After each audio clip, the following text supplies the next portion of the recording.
Ugh. Got road debris. Got oil. You got to watch out for that. It's not water. Here, and I'll talk about it a little bit. Not too much. All right, let's go back. Let's just do it. So we're going into here.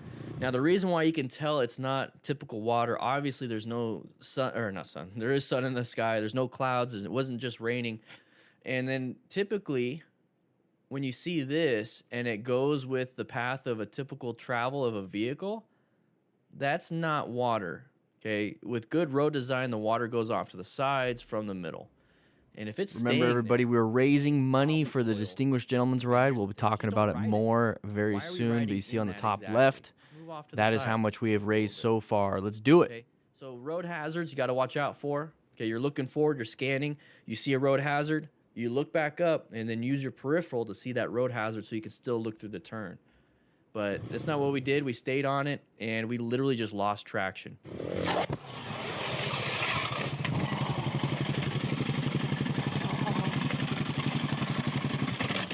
So thankfully he had gear. So I'm just gonna assume he had full gear. So good job. There it is. So thankfully he had a jacket so it absorbed that impact. You don't want to get the elbow into it. Interstate riding, the only thing we have to watch out for is merging. What? Oh. That's why you got to practice your tight turns, and that's why you got to practice braking. Oh, did he hit him?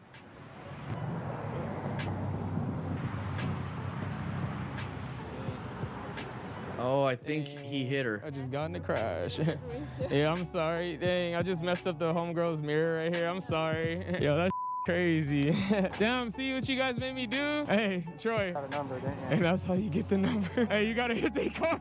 Hey, she's pretty cute. Yeah. There's two good. This video is all, when I hear this video, I hear the text messages and then the LOLs at the end. Like, this is the first time I'm ever hearing it happen with speech.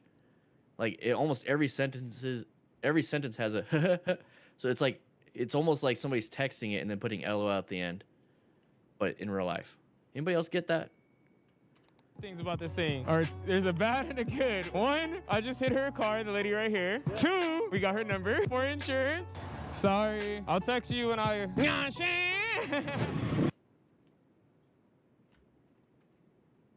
I don't know, man.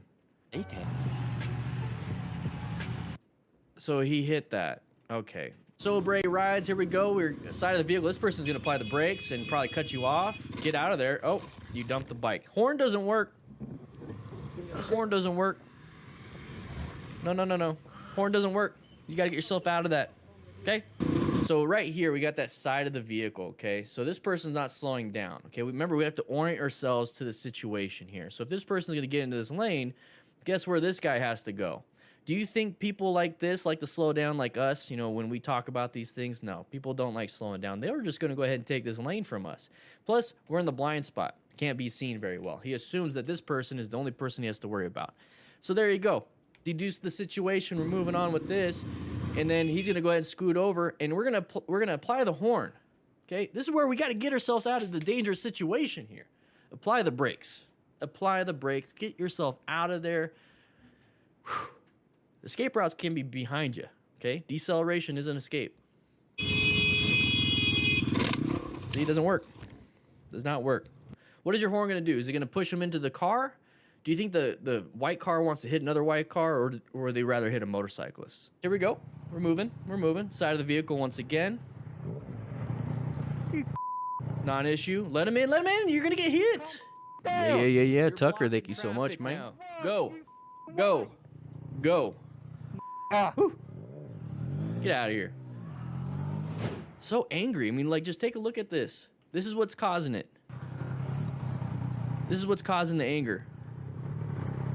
And then we're going to stop. So we're going to block him from getting out of danger. Because that dude is sideways in the oncoming lane. Topher, thank you for the $20 donation to the Distinguished Gentleman's Ride. Block me from being safe. I'm going to take you out, and I'm going to be safe. If that's how I feel, that's how a lot of people feel. And you're on a motorcycle, so Calm down. Just saying. All right, so we're moving. Yeah, we're Juan, this is boxed in, typically we're where I blind spot. stream Recognize Tuesdays this and hazard Thursdays at situation. 3 p.m. Mountain I Standard don't care Time. if he's on his phone. I'm on my I way, don't guys. get I'm out. calling in from the bike It's somehow. obviously dangerous for you. Get out of that spot. All right, Motor Rides AZ. Come on, man. Don't do that. Don't do that. Look ahead. You got something. There's an open lane for... Is it really worth it, bro?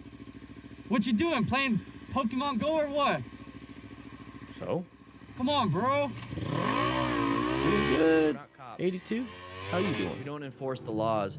And here's the thing with that. Take a look at this. Come on, bro. It's Arizona.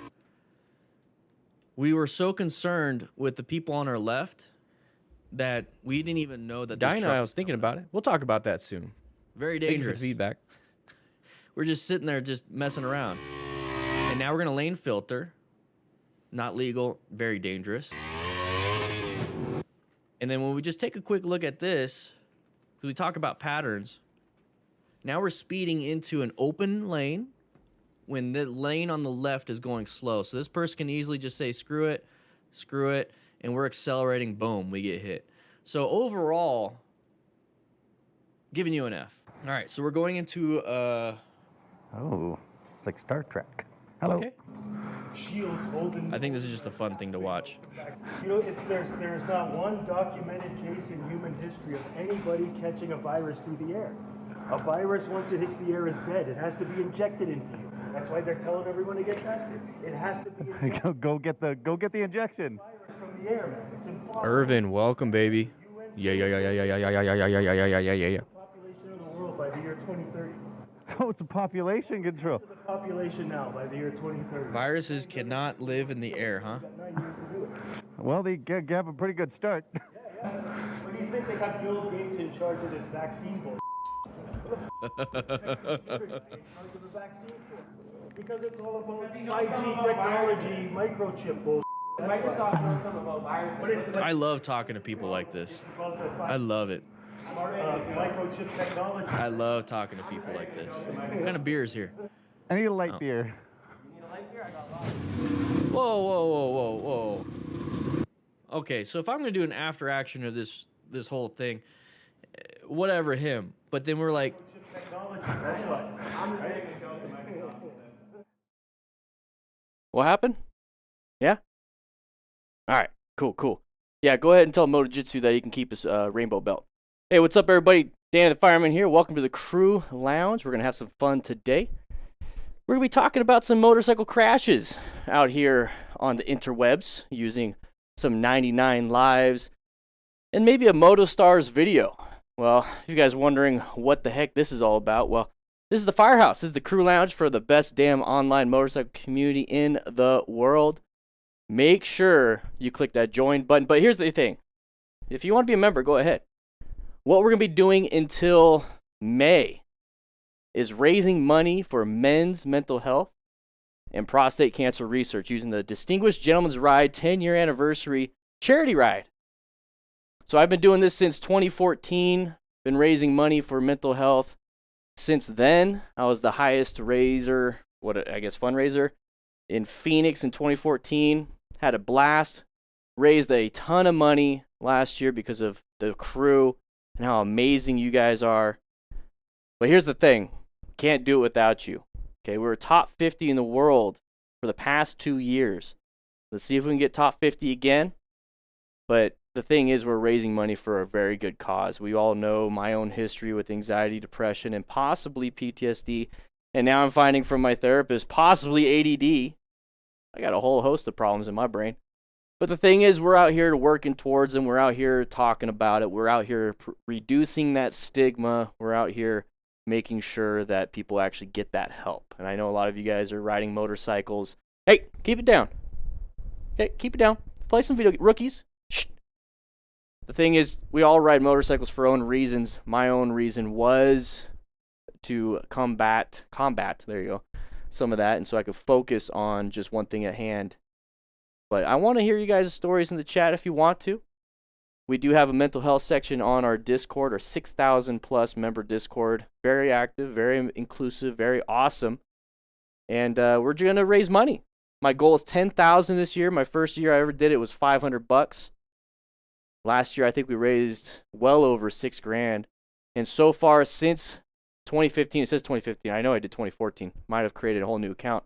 We've done 7 total events. We have raised $12,864 for the Movember Foundation and Gentleman's Ride. since then. It's all because of you guys. So let's go ahead and see what we could do this year. Let's see how much we can raise. Remember, this is for men's mental health, suicide prevention, also prostate cancer research, testicular cancer research, everything the Movember Foundation has to offer. And we get to look badass while we're riding. Okay? Let's go ahead and make it to class. Let's make sure we sign in. Click that like button to sign in. Let's get 200 likes before we get started. But if you want to donate, I'll show you the link. It's actually clipped on the... anyways, it's pinned up there, you know. Whew. Right there. There it is. There it is. We're going to go ahead and refresh it.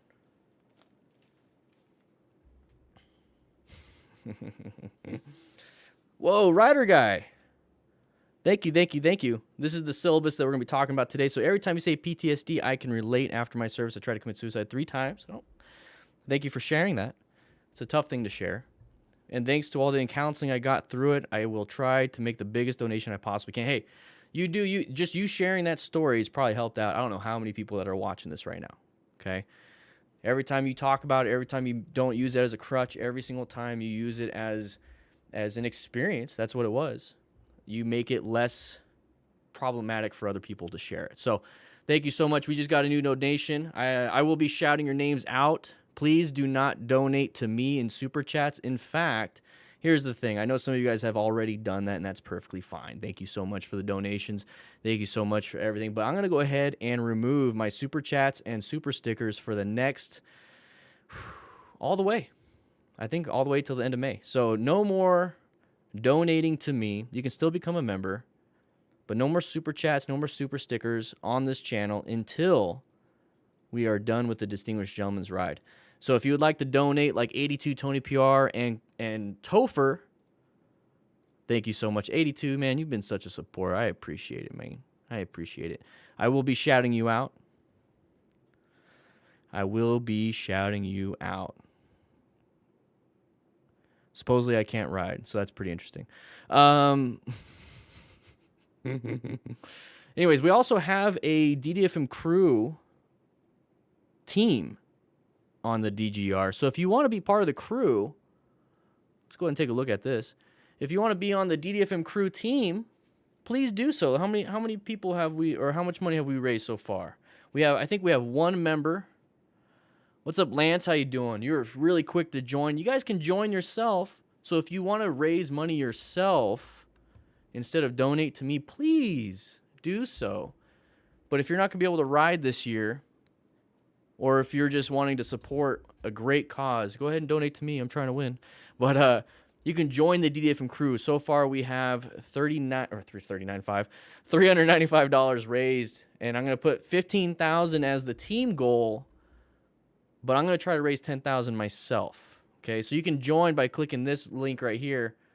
So I'll go ahead and do this. Join the DDFM crew DGR team.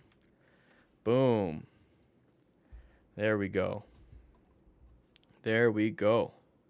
So if you want to join, please do so yourself. This year it's a solo ride. It does say I am taking part in the Phoenix ride. That's only because Tucson wasn't on it. It was kind of weird, but I will be in Tucson riding myself, okay?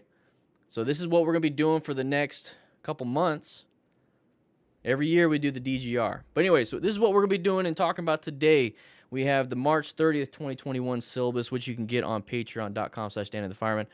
But we're going to be doing a 99 Lives video. We're going to do, we have a backup video for Moto Stars. These are the things that we're going to be focused on. What is the main factor of the close call or crash, if there was one, and would have mitigated? We have all these things for the patrons. Right here, we're going to be announcing the March 2021 gear giveaway winners next Tuesday. So if you want to be entered in for that, please do so. And here is all the links to the original video. So patrons get this ahead of time. Boom, look at that. We're already right there. So we will get started real soon once we get 200 likes. Let's see where we're at with this. Let's go ahead and refresh this. How much money have we raised so far? Vic. Woo! Thanks for all the great content. I really appreciate you doing this. Now, if you put like in parentheses at the beginning, don't read this, I won't, okay? But if you want to go ahead and write something, please do so. Bill Golden, baby. You know, I'm going to start, I don't know if I should say your last names, but whatever. Anyways, Bill, thank you so much for the 20. Now, anything helps. $5, whatever it is, helps out quite a bit. Whoa! Rider guy. This is a donation from my rider guy. Woo! Hey, you found that donation link. $104. We have raised $447 so far because of you guys. You are amazing. Absolutely amazing. Absolutely amazing. Woo! Love it, love it, love it, love it. So, Matei, almost 15. I'll get my first bike next year. CBR 125R, and your tips are very helpful. I live in a very dangerous country when it comes to biking in Romania, and your tips will come in handy. Thank you for your service, Dan. Keep it up. And that's the thing. The situational awareness, being a smart rider, which says right here on the podium, that is universal. You could use it in anything. So that's why I like to focus on principles versus focusing on slow speed, parking lot, queen status. But we're going to go ahead and focus on this. Make sure DGR doesn't exist. What? I did put... Nightbot, are you crazy? I did put that in there. Oh, I didn't do it as a... It's a timer. I did it as a timer. Let me go ahead and... You have to make it as a command. Duh. All right, I'll do it as a command, guys. Thank you so much. So... DGR, and then we're gonna do this. Don't worry, you guys. They just announced yesterday that this was getting on. I've been waiting for a while. I knew it was happening in May, so I'll put a 30-second cooldown on it. Anybody can do it. DGR. 20. There we go. There you go. So now if you do exclamation point DGR like that, every 30 seconds, it's a 30-second cooldown. Nightbot should kick in and say, what is up? All right, let's see if it does it. There it is. Daily set. What?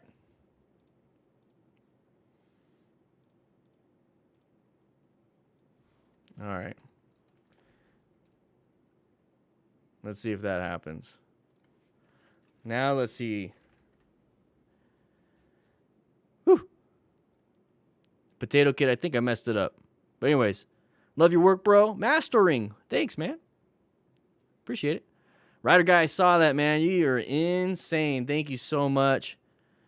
Chris, keep up the good work. I deal with anxiety every day, and I'm happy to help others escape the stigma of mental health. Thank you so much for the donation. Woo! We're getting there, guys. Once we get 200 likes, we're gonna start on this. Okay, Dustin, happy to help. Thank you for all you do. Hey, yeah, I remember I'm turning off all of my super chats. In fact, yeah, I'm turning off all my super chats and everything so that we can get this money towards the Distinguished Gentleman's Ride.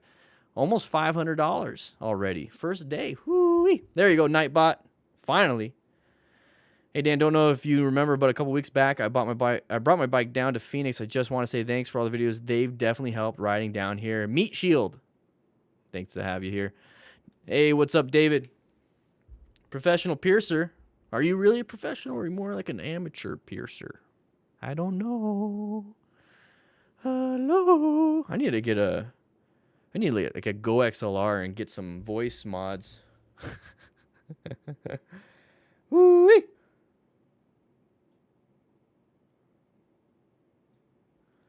What are you guys up to? What are you up to?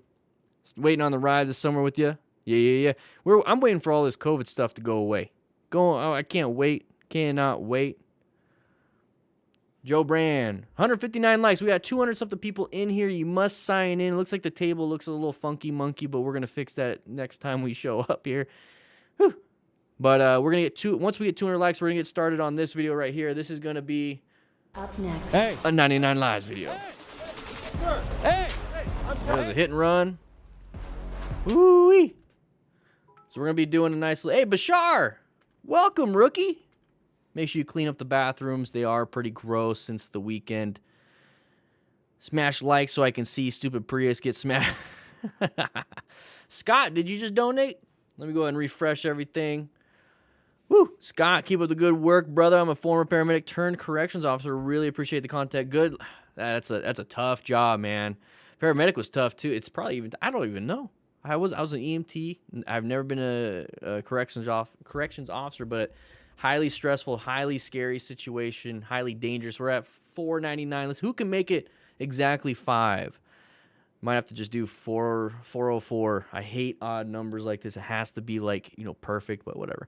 Hi, Dan from Australia. I want to say a huge thanks for all you do. I discovered your channel a year ago, just a day before I had a bad accident and dislocated my leg and ankle. Uh-oh, I'm back on the bike now with a newfound awareness in my housemate, and I love your videos. Keep up the amazing work. Thank you so much, Matt. Appreciate it, Matt. You have a great day, man. You have a great day, man. Is everybody checked in? We got 181 people checked in. Make sure you hit that like button to check in, everybody. All right, you got to do that. You got to do that. Woo-wee. You have to click that like button underneath the video. Matt, hey, Graybeard. Hey, Matt Graybeard. How you doing, man? You've been here forever. Appreciate it. Really do. No, all those videos are great. I don't know why Moto Juice has to keep saying stuff like that. I don't get it. Probably mad because I blocked him a couple months ago on my Instagram because he's getting a little pissy. But whatever. Are you going to the Revzilla Texas meetup? EA Wooten? No, so I'm not going. I wasn't invited. But here's the thing. I also have a ton of other things to do, ton of other things to get going. So it's okay. I'm not invited. It's okay. I probably should just go anyways, but you know what? I got a lot of stuff to do. All right, 200 likes. We got 200 likes, everybody. Whew. Yeah, I got to hang out with Blockhead. He's really fun. He's actually a pretty cool guy. It was interesting to meet him. Very interesting to meet him. Got to meet him and then Doodle in person. I've talked to Doodle on a podcast, on the After the Ride podcast that I have. I'm hoping to bring it back up. If you are a member on Patreon or on YouTube, you got to see a little dual vlog. It was 1X only RAM. Did I say it backwards? One only X RAM. There you go. One only X RAM. Jeez, it's a mouthful. That's what she said. But we're gonna be hopefully doing some more stuff like that on the channel. I just kind of want to see the proof of concept of that and see how it worked out. But I didn't edit it too much. It was such an amazing conversation that it didn't need editing. It didn't need editing. My GoPro kind of died out on me. I think the firmware and the SD card's starting to die out a little bit. Then my 360 camera died out towards the end, so it was only his camera. So thank you so much, appreciate that. But amazing conversation. You guys should check it out. If you are a member, I did post it for you, and I did post it for patrons. But it's probably gonna come out on Friday. Okay, so it's almost like a motorcycle podcast. And I think who said it? Was it Dinah? I think Dinah Ryder. Was that you that said thinking about doing like a live thing about like a vlog, dual vlog live. Live would be fun, but it's going to be a little too tricky with all the bit rates and pushing it out over the interwebs. So live might not be a good thing. Plus audio would be hard to do live. So, 515. We got more people donating. Oh, we do. Anonymous. Joe Bag of Donuts. Exclamation point. I don't know if you wanted me to say it like that, but Joe Bag of Donuts. Appreciate the 20. Scott, I like even numbers. Also, couldn't think of a better way to spend my birthday money from my aunt. Hey, you didn't have to do that. I appreciate it, though. All this money is going to the Distinguished Gentleman's Ride. None of it is coming to me directly, so I really do appreciate it. Guys, we got to get going. I'll be announcing more and more of this type of stuff. Let's go ahead and make sure. Let's refresh me a little bit. Let's go ahead and do this, and boink, boink. Well, I'm back, and we're going to get started very, very, very soon. All right, here we go. You guys ready? Remember, if you're just now jumping in, make sure you click that like button to sign into class. We are raising money for the Distinguished Gentleman's Ride. That's going to be interesting. We might skip a lot of that, though. We might just watch. All right, so we're riding a Harley Sportster Roadster. Lots of fun. Crazy that it actually had that power to do that. Just kidding. Oh, lost a little bit of traction, slow speed stuff. Maybe Moto Jitsu could help out with some parking lot practice. It seems to be what he likes to do. But anyways, we're going to be looking at this. No! No, Kyle, no. No, my pin. No. Brand new bike probably. Got a little bit of lens flare. Your foot got stuck here. I know. His foot got stuck. All right, so that's why you wear full gear, everybody. Okay, your feet get stuck wearing little Timberlands. Don't really do much in terms of ankle protection, maybe even shin protection. But here's the thing. What would you rather happen? Would you rather this happen out on the street when there's pedestrians, cars, and everything, or would you rather it happen out here in a parking lot with a nice little cottage in the back? I'd rather it happen here. Okay, so we're going to go ahead and do some little burnouts. Surprised it can happen on a Harley. But he's going to go ahead and do that. He's going to have a little bit of fun. Now, this is what low traction on that rear tire looks like. Okay, so you're skidding, but you're using acceleration to skid. Imagine if you were trying to apply too much rear brake on that, and then you start skidding a little bit. So right here, we're going to go ahead and lose traction right there. Probably hit too much of that front brake. Maybe it grained it on the front, and then we're going to dump it. All right, so Renzi, we could skip this one. It's not that big of a deal. Oh, no. No. No. Yeah, I wonder if those are new tires. It's like, why are you burning out new tires? It looks like a new Harley. Oh, Kyle, no. No, Kyle. No. This is pin. Oh, sweet. Yes. No, Kyle. Yeah, but that's an expensive short shots exhaust getting damaged. Kyle. Whew. All right, so we're gonna be moving through here, and we're riding. Uncommon thing in a common situation. Whoa. I'm glad he was recognizing it, right, Moritz? Whoa, what the bro? What the You gotta be careful with that. While he's talking, I'm gonna go ahead and get my pen out. Yeah. Yeah, your tires are way too expensive. I got video on it. So somebody's a little pissed. The driver's in the car, right? Yeah, the driver's in the car. So the one thing I did like about all this, I thought I heard radio tones. Nope. Anybody else hear that? Hey. So just get his license plate. Hey. Don't worry too much about this. Boom, there you go. Call it into the cops. Do your thing. Now, if you want to do this, you have to recognize that you're putting yourself in a more dangerous situation. You're now going to be breaking the law just like he did. You just went over the gore line like that. Hit and run driver. I think he's. That's why you have a Cardo Pack Talk Bold, everybody. You can talk to police while riding. Following him on my motorcycle. What's the address here? That guy just did a hit and run. What street is this? The music. I gotta chase him, dude. Yes, I'm still online. He's on the move again. You don't have to chase him if you don't want to. All right, we're over here. They would find him if that wasn't a stolen vehicle. Approaching Iowa Avenue exit or overpass 215. So good job keeping a good space. It's a little zoomed in. Do you see how it's zoomed in? Now we're zooming in, zooming out. I'm running my GoPro right now. I'm on a 2003 GSX-R motorcycle. His bumper just fell out and almost hit me. See, that's why you need to stay far back so you can avoid and swerve around these situations. Now he's You gotta be careful. You don't know what type of weapons they might have. They'll use the vehicle as a weapon against you. Yeah, 215 south. Hey! Yeah, that person's already on a call. Good luck. So they might be getting dispatch notes too. So they'll be a little late. They'd be like I was crazy. Yep. They're probably already doing something. They don't know what it is that you know. Let's see what happens here. Yeah, exactly, X-Ram. This person's already unstable. So chasing him's a high risk. Right here on Cottonwood, approaching Frederick. Right here on the intersection of Frederick and Cottonwood. He's doing a great job keeping his tone. Everything's good. What was that?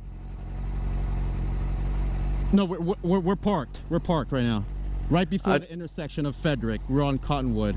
He's parked on the side curb. See, he's right there. I don't know what he's up to. I would have got off my bike and get into a position where I could run if I had to. Looks like he's in his 60s. Don't come near me, buddy. Stay back. Stay back. No, stay back. Stay back. All right, I'm backing away from him. Yeah. He went back in his car. I would have parked in a position where I could leave. I'm surprised he actually made it this far from San Bernardino all the way to Marina Valley. He's sitting in his car right now. All right, bye-bye. You're all right. I was wrong. I mean, I ain't denying nothing. I was Well, you should have stopped back there, man, when you hit those two cars, bro. just saying, man, don't go with all this. I'm just saying I was wrong. I mean, what else can I Okay, if you were wrong, why didn't you stop? wrong? You don't need to. You don't need to answer these I wanted questions. You don't need stop to when or I ask hit these two questions. Cars, bro. You're right, man. You're right. Of course I'm right. The right thing you should have done was stay right there. Man, you're right. Hit and run It's his drive, job now. He's got it. Next to Walmart. I followed him all the way here. He took off for the scene of the accident. I have it on video. Man, I was wrong. That's all I can say. I can't say nothing more. They can say what they want to say, but I was wrong and I should have pulled up. And I just panicked. I was wrong. Okay. Your license? Yes, I do, sir. But Now it's over. All right. See, exactly. Now it's over. This whole situation, I'm not going to spend too much time on it. It was a long video. That's why we have a backup video. But here's the thing. You're going to chase this guy right here, this unstable person, while riding around. Remember, if he's breaking the law speeding, which is going to be kind of hard with his messed up front end, but if he's going to be breaking the law speeding, going crazy, doing all these different things, and you're following just because you feel like you're doing the right thing, doesn't mean it's safe for you to do so, and you might not also have legal consequences. There's plenty of times where people get in trouble for thinking they're doing the right thing. So understand that, weigh the consequences, weigh everything. Is it your emergency? Is it their emergency? Is it your problem? Is it their problem? You do as much as you possibly can while keeping yourself on a safe harbor. Okay, so you want to make sure you're as safe as possible. When we're parked in this situation, that person's starting to walk towards you, get off the bike. Get off the bike because you can run better than you can backing up on your motorcycle like a Flintstone. So you need to be able to get off the bike, and you need to be able to get yourself out of there and defend yourself if you have to. Be very careful with people that are unstable like this. I've been on scene after this fact, and there's been times where these people are in handcuffs because they have attacked somebody doing exactly what the motorcyclist did, and then I'm there to treat the motorcyclist and then or the person doing it, and then I'm there to treat the person that actually did it because they got their ass handed to them by the cops and then other people. So you got to be very, very, very careful with this situation. You are inserting yourself into a dangerous area, thinking that just because you have a camera, just because you are not in the wrong in all of this, that you're safe. It's not the case. That's not how the real world works. Just be aware of it. You do what you want to do. I wouldn't do it. I would have just got enough information for the plates. I would have given a general direction for what it is. And then I would have reminded myself, this is not my problem. This is not my situation. Insurance is going to handle this type of stuff. It's terrible for everybody else. But you know what? I'm going to go home to meet my family. I'm going to go home and do what I need to do. And I'm going to get myself out of danger. That's what I would be doing. Now, you do what you want to do. All right? So I have no critique on this. your license? Yes, I do, sir. But I was wrong. All right, so we're riding was fun. Whoa, I want to read that real quick. You know, I think I did a review on this one already. All right, rider was fumbling with something and losing his attention to the road. Oh. What is that called, everybody? All right, so we're riding. Oh, went a little bit wide. Oh, what do you think happened there? Hit the side. So we got mechanism of injury on the right side on his shoulder, hip, possibly the head, wearing a half helmet. Be very careful. I think I did do a review. This might have been sent in to me by the person following, actually. Yeah. You okay? Get that shit stand down. I will. You guys okay? Yeah. You need me to call? You need me to make a call for you? Okay, all right. You gotta be very careful. No, we're okay. I think the problem is this right here, where it says Davidson. If it was an Indian, never mind. Anyway, we're moving. What happened, Nick? The paper falling down. You want to give the paper? The paper fell down. That's how you went down? Move from the paper. All right. So the whole situation, you know, here's the thing. We talk about being a smart rider at all times, and then during the conversation that I had with One Only X-Ram, we're talking about being situationally aware and then knowing vision, knowing our brakes and everything, which if you are a member, you get access to that real quick. But here's the thing. Look at already. Not paying attention, not situationally aware. We're not even on the road. We're on the shoulder. We're fumbling with some things. We're zoned out. We are white stage. Look at over there on the top right. By the way, we are raising money for the Distinguished Gentleman's Ride. But white staged, gotta be paying attention. Doesn't matter if you're an amazing at brakes, if you're amazing in your cornering, if you can get knee down in a parking lot. It does not matter if you're not paying attention to what you're doing. So if we're moving through here, and look, all of us, we're going straight towards the wall. We have chevrons here. We have all this reflective. We have this brick wall just so that nobody can go into the other side. Big problems. And he's finally realized, oh crap, he looks up because his paper's flowing around. Oh crap, oh crap, oh crap. What do I do? What do I do? And he's going to try to lean the bike even more. Doesn't help out when you're going too fast and you slam the brakes, which it looks like that right there. So let's go ahead and scroll back just a little bit. What's that? What happened there? Do you think you might have lost traction, gained traction, target fixated, David Vasquez, zoned out, all the above? Well, this is why we need to focus and pay attention to what we're doing. Hits the wall. Now, if we aren't paying attention, so we have terrible situational awareness, we're not seeking out and recognizing hazardous situations like the SMART rider principles, which is going to pop up right there. Well, maybe not. But anyways, SMART rider principles, maintain fundamental skills, and then if it all fails, make sure we have gear. Acquire and utilize personal protective equipment. So he hits the right side, so his hip, hits his shoulder, hit his elbow, hit his side of his head. Thankfully, he has at least a half helmet. Hopefully that absorbed the impact. And it looks like he's got boots on. But I would wear a full face helmet because if you turn your head a little bit and hit your chin, there goes your chin, there goes your face, there goes your airway, there goes your breathing, and possibly start choking on your own blood. So thankfully we got this person right here. I believe this is a DDFM crew member because I remember somebody sending this in to me a while back. Thank you for rescuing another rider, which is part of the SMART rider principles, helping him to lift the bike up because who knows, he could have had an injury, couldn't get the bike up. Got to be very careful. So thank you so much for doing that. No. And thank you for, probably a veteran, so thank you for your service, by the way. All right, so we're riding here. Lane filtering, be very careful. Now, what is the thing we talk about in terms of patterns? What was that big open area looking like? Yeah, what is this lane moving quicker too? All right, nice, nice.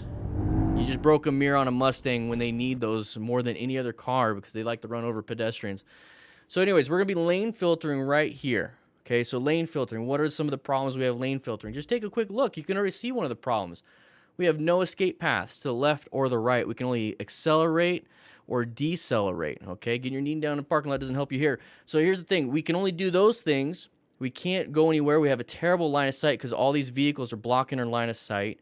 We don't have anything in terms of when we're planning it. So we position for safety, locate hazards. Well, vision is terrible, so we can't locate hazards. Adapt to hazards. Well, good luck. You're going to have to be very quick when it comes to that. So this is what we need to do. We need to be situationally aware and find the certain patterns that screw you up. So here's the thing. It's very hard to see, but there's this big open lane, which you will see once it's zoomed back out. Okay, so right now it's zoomed in on the camera. Big open lane there.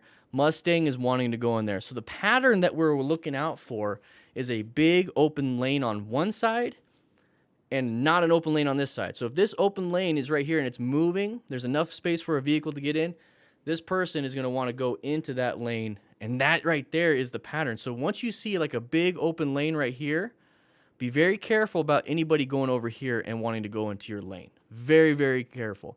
So that's why we need to go barely over the speed of the other vehicles next to us, and that's what Montana, California, Utah, and who else? Go ahead and name it in the chat. Is it? Yeah, it's Utah.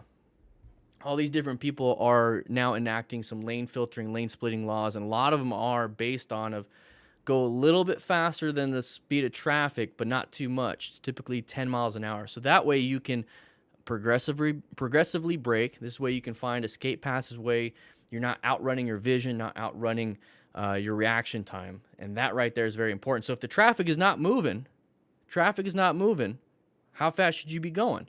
About 10, 15 miles an hour. I think you can brake in time in 10, 15 miles an hour. So you'll see the big gap right there. You see the big gap. That's why the Mustang went into it. This lane right here with the Prius, always a Prius, kind of interesting, this lane is moving. The other lane with that big Chevy and the Mustang wasn't. That's why the person went in. So let's take a look. See that big open lane? See, look how big open lane this is. And it was all zoomed in just a second ago, but look how big of an open lane this is. Now, you should have seen it ahead of time. Thankfully, he was able to just make it a close call, not a crash. But don't do this.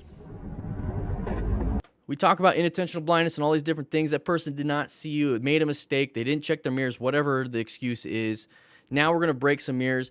And if this is not legal in your area, well, guess what? You know, it's definitely never going to be legal in your area. If it is legal in your area, now when people see motorcyclists lane filtering, they're going to be pissed about it.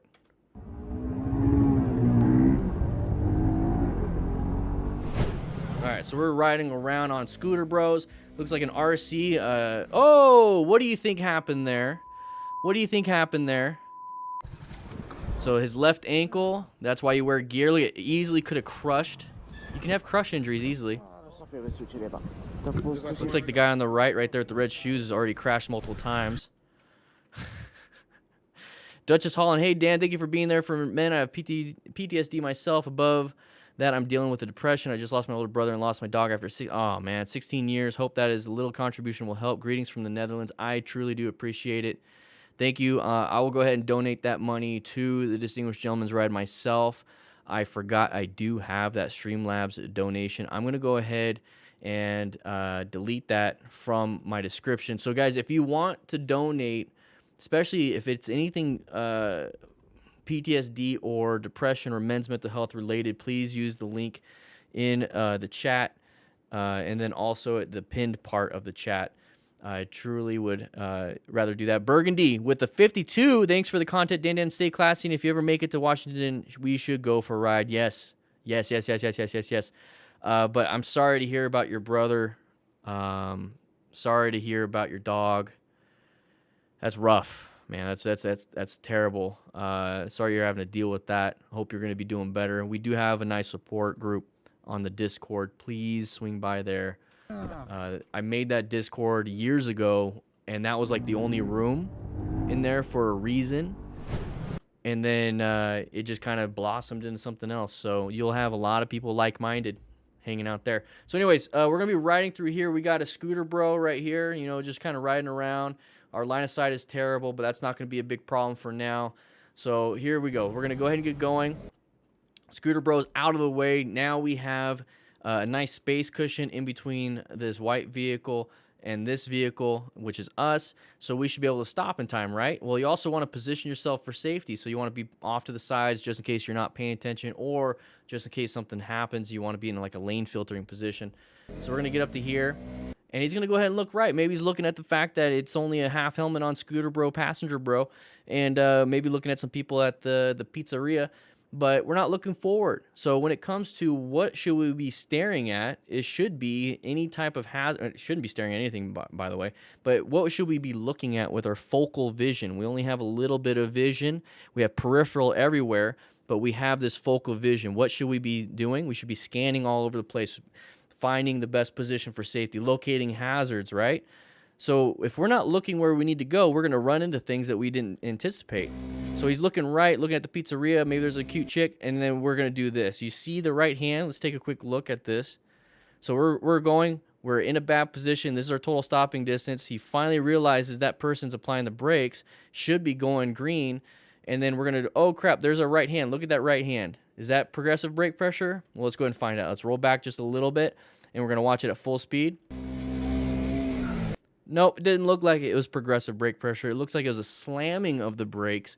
And what happens there is that that front tire doesn't have that weight that it needs, and then it's going to just dump. So what happens when it comes to progressive brake pressure is that you're slowly getting that weight to transfer to that front tire, and then once it has weight on it, you can squeeze more and more and more because now it's actually grabbing. You can test this out right now. If you're standing like I am, or if you are sitting down, whatever it is, put your right foot on the ground and put all the weight on your left foot.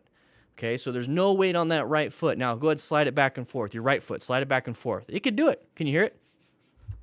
Can you hear it? Okay, so slide it back and forth. Now put about 20 to 50%. It doesn't 25 to 50% of weight on that right foot. Not all of it. Now try to do it. You can still kind of do it, but it's getting a little tougher, right? Now let's go ahead and put 50-50. So now we're like standing straight up. Now try to do it. Might be able to. Now put all that weight on that front or on that right foot. Now try to do it. It's like it's stuck, right?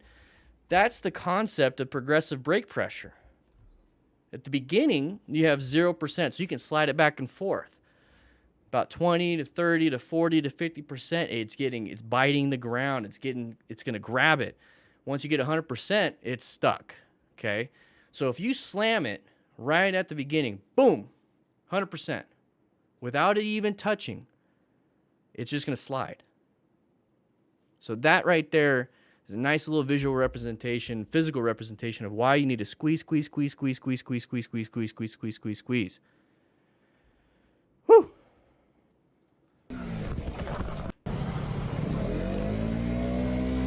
But how do you know when to squeeze and apply that pressure? Being a smart rider, you're seeking out and recognizing these hazardous situations by planning your ride. You're maintaining your fundamental skills with progressive brake pressure. And if something happens to where you fail and this bike lands on your ankle, hopefully you have full gear and acquired and utilizing it, right?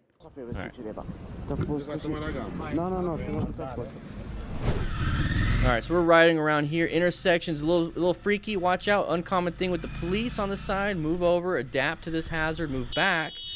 That person is just being a little dumb. They want to turn right. What are they doing? He wanted to turn right. Yeah, just didn't see you. Now, why do you think that this vehicle did not see us? So let's go back to the very beginning, okay? All right, so we're riding right here. Now, we are in the right lane. We have a vehicle in front of us, which is going to be that cop way ahead with that vehicle that is not running, okay? So this vehicle is going to get going. This vehicle is going to get going. If we're looking at it, what do you think this person's doing? They're looking at it too. We're in their blind spot also, so we're just kind of in a bad area. There's so many different factors that are going to lead into this close call. So we're moving.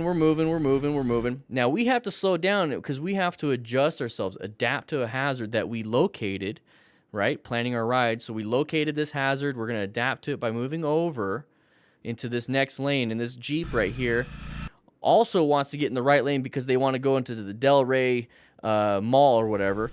So they're going to go ahead and start scooting over. You notice how they're already kind of in our lane? Now, this is the part where we have to start positioning for safety, okay? So planning, position for safety, locate hazards, adapt to hazards, navigate hazards or threats. Positioning, locating, adapting constantly happens. You're constantly adapting to anything you locate. You're constantly positioning after you adapted. That's how you adapt. You position yourself in a better spot. You're constantly going PLA, ALP, PAL, you're constantly going back and forth until there's an actual hazard where you have to go into, or a threat when you have to go into red stage and navigate that threat with an emergency swerve, or you have to do some emergency braking. Adaption could just be simple progressive, engine braking.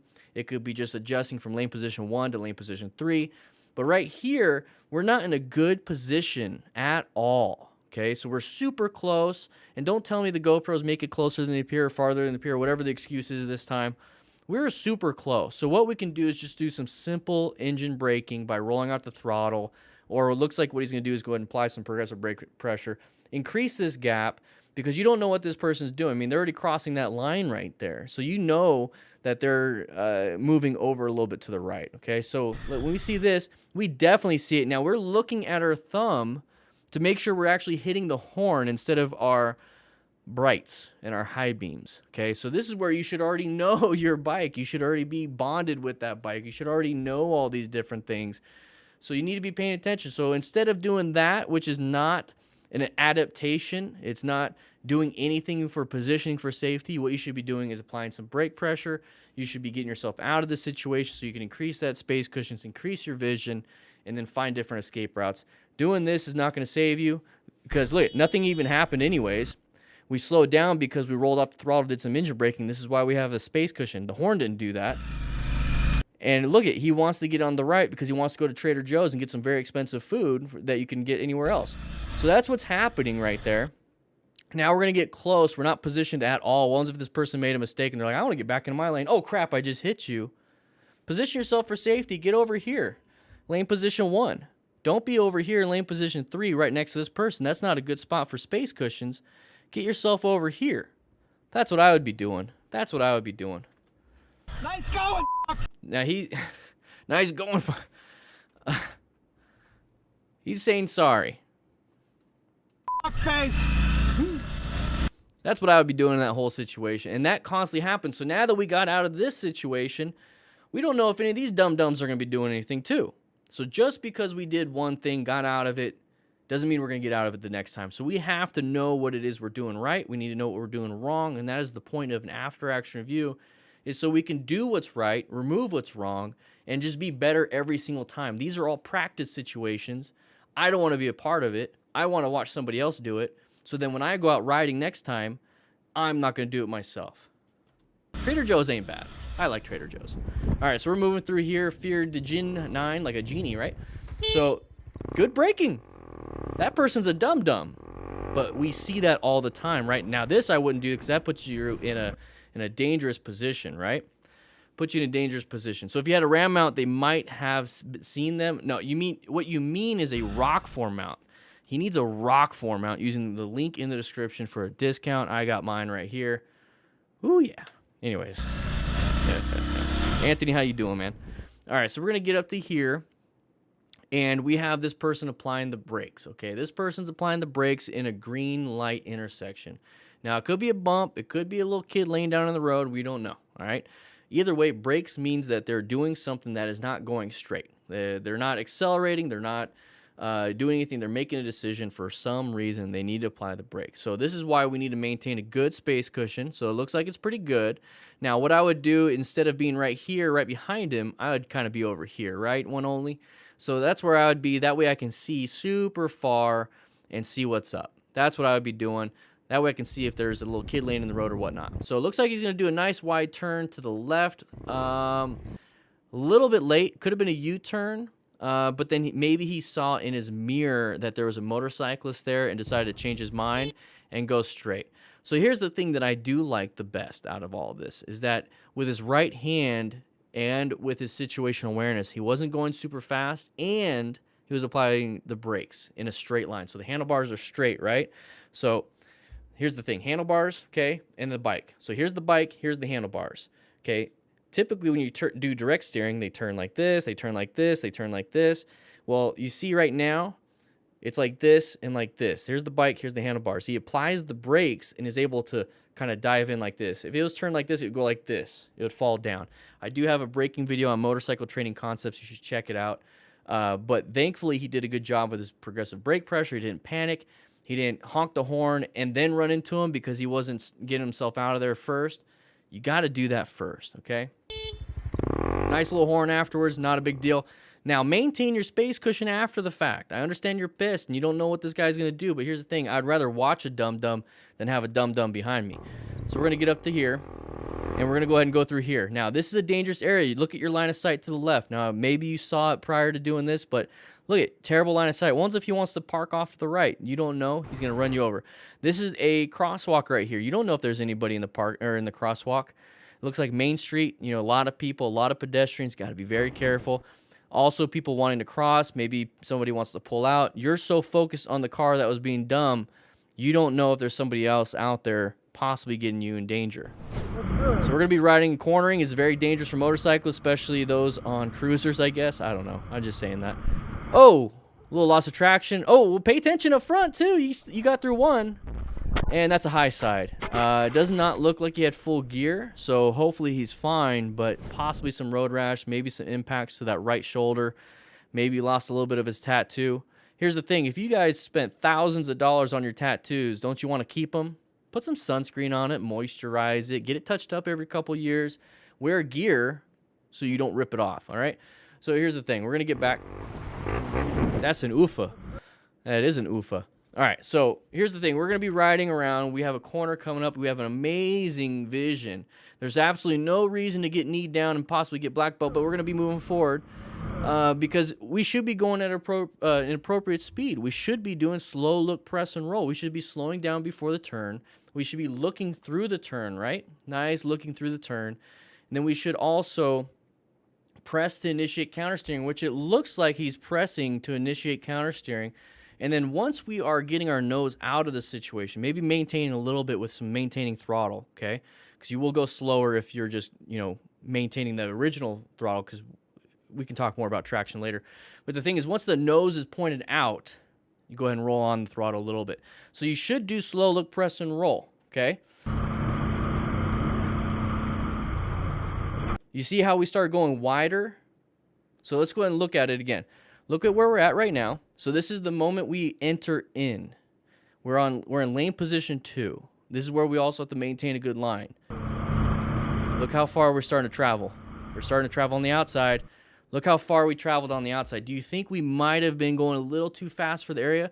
One of the things that you could possibly do is just roll out the throttle slightly and gently. You don't want to go like, hey, I'm going, oh crap, I'm going wide, and then do that. That's too much jerky inputs. You want to just kind of roll off the throttle a little bit, look through the turn, commit to it a little bit more, and then you should be fine. Now, this is one thing that I learned recently. I've learned for quite a while, but it was great talking to one only XRAM. And here's the thing is that you can practice a lot of this stuff out at a track, okay? So counter steering is one thing in a parking lot, you know, demonstrating how cool you are knee down on a very low bike. The thing is, in order to actually show those fundamental skills at high speed, you have to practice it out on a track, and you can actually get some good coaching doing that. So this right here is exactly why you should be going to a track. But we're going to go ahead and do this. Got a little loss of traction on that spot. You know, got a little rear tire slippage. That should tell you we should be paying attention, okay? So we should take that as an omen of something could be happening bad. Going a little too fast, so he's going to pull in the clutch. And now I don't know if he's downshifting. I don't know if he's looking at his buddy right here. We don't know. We don't know. Here's the thing, though. He held in the clutch, and now when we look up, guess what? The turn is still turning. We're not. We're starting to go wide. And now look at all the gravel we're going to hit. So we're going to lose traction. There's that rear tire sliding out because the rear tire is still spinning, right? We lost some traction. If we fell down to our left, that would have been a low side, but now it's going to gain traction. You see how it's back and forth, back and forth? Well, guess what? We're going to gain traction right now. Let's go ahead and slow speed it. Gain traction. Oh, no. There's that high side. Very, very dangerous. It's a Honda Shadow, so I can't make fun of Harleys on this one. Not massive amount of gear, okay? So we're going to go and we're going to get launched. So all that momentum is thrown out that way, and we hit the right side. We got white lights. We got knocked out. We don't know. Hopefully he's doing fine, but that impact with no gear is going to be on that right shoulder, left hip, right hip. He's going to start tumbling. His hands, arms, everything. Tattoos ripped off. Hopefully he's got a full face helmet. If not, hopefully his face is doing fine because he probably has one on his head. Therefore, he had the camera. But we're going to go ahead and start tumbling. We start getting hurt. Hopefully he's doing fine. All of that leading up to it needs to be practiced ahead of time so that this doesn't happen. We also need to navigate these types of things. We need to understand corners are dangerous just like intersections. Riding a motorcycle takes skill. You can't just hop on one and call it a day. Whew. All right, before we jump into this one, we are raising money for the Distinguished Gentleman's Ride. We have $610 raised right now. Let's see what we have here. Renzi, go ahead and leave this stuff in. It's a good cause. $610, baby. If you guys want to donate, please do so. We're raising money for prostate cancer research, men's mental health, suicide prevention. It goes to the Movember Foundation. It doesn't come to me. If you're riding, please do so. It's for a good cause. But anyways, we're going to be getting into this one. Let's go ahead and take a look at what happens here. Side of the vehicle right there. Be very careful. Maybe adjust it to the different lane. Great job on the braking. Sounds like his front brakes are attached to his horn. He did it at the same time. That was interesting. There's a duck somewhere. Another one. Where's this duck? All right. Anyways, we're going to move on. Just kidding. We're going to go and talk about this one. All right, so we talk about side of the vehicle all the time. Once again, this is what I use my phone on my handlebar mount, using the link in the description for a rock form mount. This is RAM mount, not as good because you have to do this little thing right here. Anyways, I use this for this reason right here. You have GPS. It's like a video game UI. It lets me know when a turn's coming up. It lets me know when cross streets are coming up. It lets me know things, and I really like doing that. So he's going 42. That's good to note real quick. So we got that side of the vehicle already. Side of the vehicle. They're going. We don't know if they're going to come out. Now, take a quick look. The line of sight for that vehicle coming out is kind of obstructed with this fence. It's a little screwy. All of a sudden, this person's going to come out, like us. We're going to come out, It's because we're a motorcyclist. It's going to surprise them. They're not going to see us. So we're going to get going through here. Now, what I would have done, even though I want to turn left or go straight, I would have just went into the next lane. And if this person still wanted to go into that lane, I was at least in a better position for safety. It allowed me to give a nice little space cushion, apply some progressive brake pressure. Now, here's the thing. That person didn't stop. Uh-oh. Applied that brake pressure. Did a good job. He's not going to get into a dangerous spot. Now, remember, all we have to do is slow down enough. And then if we had to, we can swerve. If this person stayed in this lane like this, we can swerve into the right lane. Now, this person decided to go all the way right. So all we had to do was slow down, slow down, slow down, and then possibly get into a better position. Okay, so the whole point is you have to seek out and recognize these situations first, and then utilize the appropriate response, which is going to be braking or swerving and braking, or a combination of. So right here, you know which direction they're going. So thankfully, he's honking the horn and slowing down. But if you had to, you could have swerved left. Okay, this is pretty simple. Side of the vehicle is the biggest thing you should be paying attention to. And then figure out where this duck is coming from. That's my next concern. All right, so we're moving through here. I can't read that. I don't know, but it looks like we're hauling booty. Oh, no. You see how just, oh, I'm going to stop. You see how that's typically the response? It doesn't work. Your total stopping distance is way too much.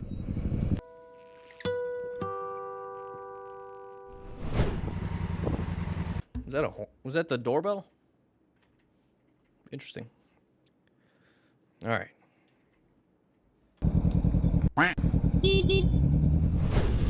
All right, so we're going to be riding through here. We're going pretty fast. I don't know what that says. If you're watching this on the rebroadcast, go ahead and type that in to Google Translate and post it in the comments. Say hi. What's up, crew? But anyways, we're going to be hauling booty through here. We're passing. Look how fast we pass this person who is traveling on the road. They're on the road. They're traveling. You see how fast we passed them? Let's take a quick look again. Okay, this person's traveling on the road. Look at us passing them. Easy. That means we're going pretty fast. All right, so now here's the thing with total stopping distance. The faster you go, the more braking distance you need. Also, your reaction is delayed in terms of if it takes you 1 second, 1 second at high speeds is a longer distance versus obviously 1 second at slow speeds. So if you're going fast, 1 second response is a massive amount of distance. You also have to react. Okay, so we have perception reaction. So you have to react. So you have to reach for that front brake. Overall, the faster you go, the more distance you need to stop in time. Okay, so when we see this and this person's hauling booty, and that's the moment we perceived, and here's the reaction, watch. So we reacted. Let's take a quick look. So he's not perceiving yet. So there you go. That's the moment he perceives. The moment that right hand lifts up. There you go. So he perceived, and now he's reacting. This is the reaction. So he's going to react. He's going to react. And as soon as he starts squeezing, that's the moment braking distance happens. Now, do we have enough braking distance between us and this person? Well, it's obvious we don't. We've already seen the video. So we definitely don't have enough total stopping distance. Now, in this situation, we hit a tiny little motorcycle in a big open road. So did we utilize the appropriate red stage maneuver? Probably not. Actually, no, we didn't. I was trying to say probably, but we didn't. We didn't use the appropriate maneuver. Now, what we could have done instead, especially if this person's not paying attention, just staying in that spot. They're in lane position 3. We could have easily just swerved around. We could have swerved this way. We can't see past the vehicle because of line of sight, but look, we could have swerved. We could have moved ourselves out of the way. We target fixated on the problem, which is that motorcyclist, and went straight for him. That's the biggest problem. Yeah, Dinah, exactly. Target fixated and did nothing other than apply the brakes. Look at the road in front. We could have done anything else, and we wouldn't have had this situation, okay? Now, once again, if you would like to donate to the Distinguished Gentleman's Ride, please do so. I just saw Dave right here. Lost my father to prostate cancer. Glad to donate to this cause. Thank you so much for the donation. Truly do appreciate it. Thank you so much. Nige, hopefully I said that right. Thanks for all the vids. Hope you have a fun and safe ride on the day with a $50 donation. Absolutely insane. Let's see. Let's go ahead and refresh this. Let's see what happens here. Let's see what happens here. How far are we going? Oh, it's on this side. There you go. $673, everybody. Woo! Thank you so much for everybody that has donated. I will give you a shout out during the streams if you do. So there's that impact. Now we're going to go ahead and fall down. Hopefully we're not hurt. That phone glove, that's a nice phone case. It better be a rock form. Should be rock form. Anyways, there's the damage. Now, if that could do that to plastics and metal, imagine your flesh. All right, cool. Let's move on. All right, so we're riding. Are we going to get mad at somebody on their phone? Oh, a little fender bender. Hey, that's a motorcyclist. Look at the dirt bike on the back. Is that Moto Jitsu's new dirt bike? Let's see. What is that? Probably got a good deal. We're moving. See, just like that. It's like, it's not my emergency. It's not my emergency. All right, so we're moving through here. We're going pretty dang fast, buddy. Slow down. But lost traction on that rear tire.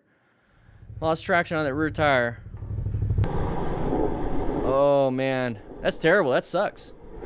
So that right there looks like the low side. That's that rear tire sliding out from the behind. Thankfully, it wasn't a high side, and it just kind of fell over. All right. A little bumperoo. All right, so we're going to be hauling ass through here. We're going 125. Somebody write it in the comments. What is it? How about I just do this? Okay, Google. What is 125 kilometers per hour in miles per hour? 125 kilometers per hour is equal to 77.671 miles per hour. So we're going to go 78 miles per hour because I like to round up, especially if it's for a good grade. 78 miles per hour. All right. Look at our vision. Can you see very well? Can you see very well?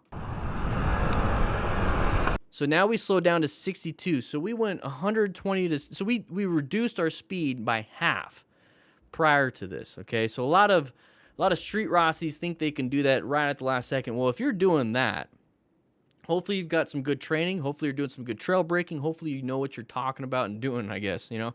So hopefully you know what you're doing, because that's a very strong brake right beforehand, jostling the suspension. Look how far we're leaning that bike, and look at where our head position is. Look at where our body position is. We're hoping the bike can lean more and more and more and more. The bike can only lean so much. There's a finite amount of lean a motorcycle can do.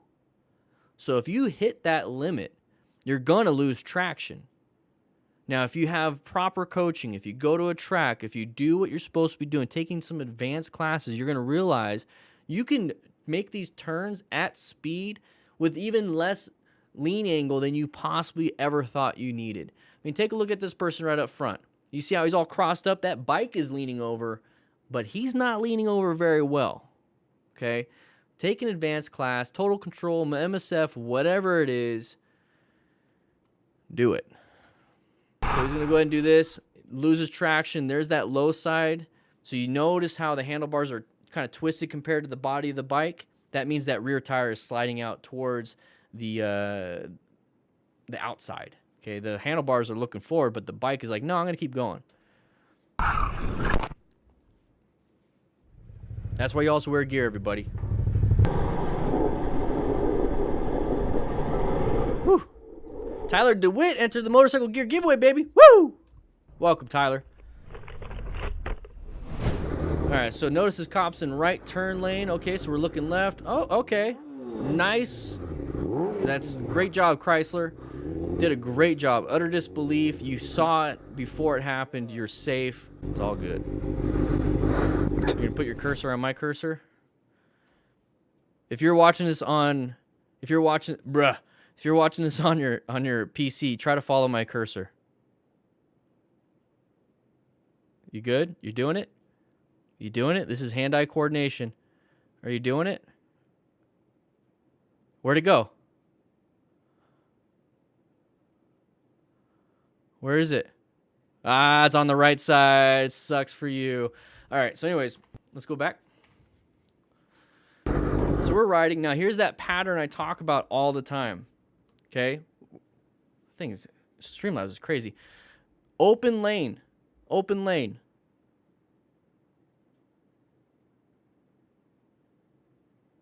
Open lane. All over. This person's already showing that they want to switch into our lane. We have big craziness. When you see this, be very careful. You should be slowing down anyways because we're going to an intersection. It's a stoplight, orange stage. Because it's an intersection, we need to start scanning and looking for dum-dums. We're locating hazards because we planned out our ride really, really well. And we're going to anticipate any of this stuff. So have your hands on that front brake. Have your hand on the clutch. Get your foot over that rear brake just in case. Do some progressive brake pressure. This guy did a good job. He saw it. Look at it. Front brake. A little bit of rev bomb. I wouldn't do that. I would make sure I kept my hand on that brake and allowed him to go through.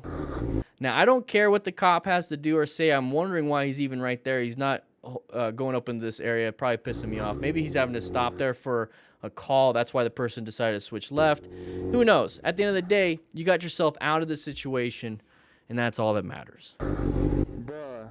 Bruh. Bruh.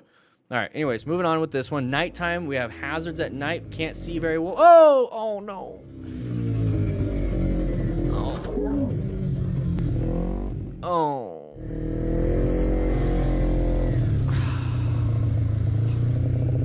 You okay, buddy? Oh, it looked like you had a collar.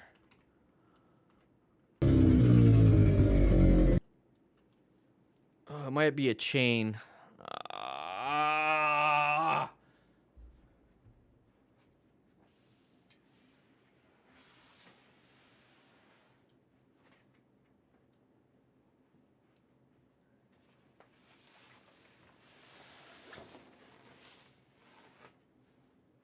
No.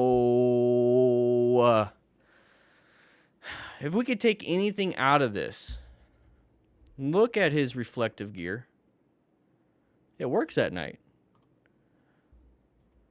That's all I could take out of it. Man, this sucks. Doesn't that make anyone's heart hurt? Ugh.